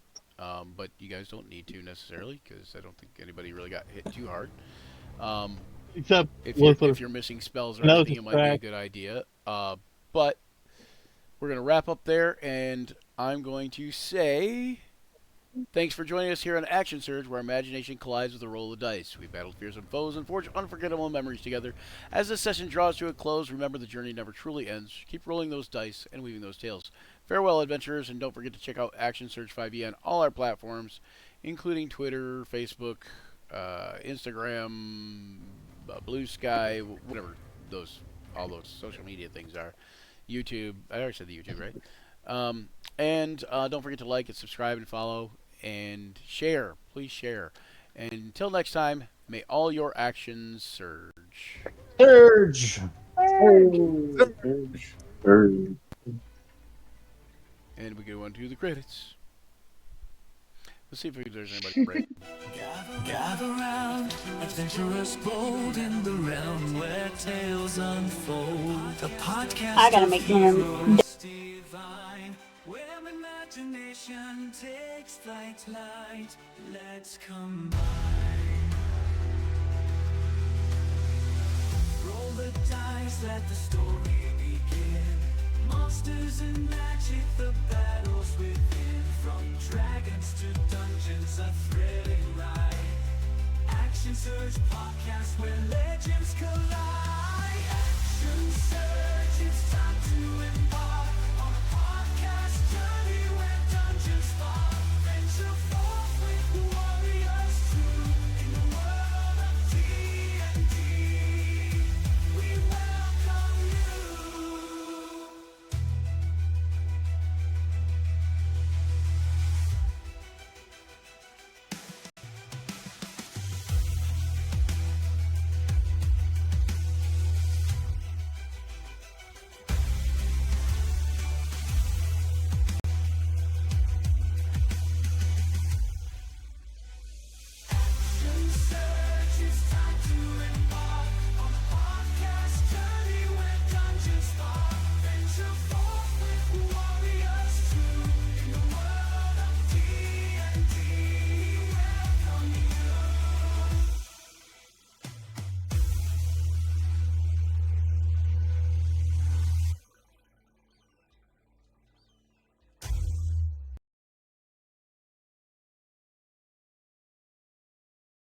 So, for viewers, do we want to raid somebody? I don't see.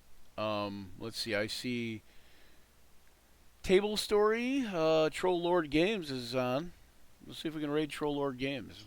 They're actually a nice big company too. So, raid Troll Lord Games. Let's try it. Oh, here we go. It's going. It's going. We're going. Oh wait, that's the wrong thing. I didn't want that. I wanted no, don't say it again. Stop it. Stop that. Stop. You better stop it right now. Stop there. No, I don't want to hear the podcast of heroes right now. There we go. See, we're rating. We're rating now. See? Shush. Goodness gracious. All right.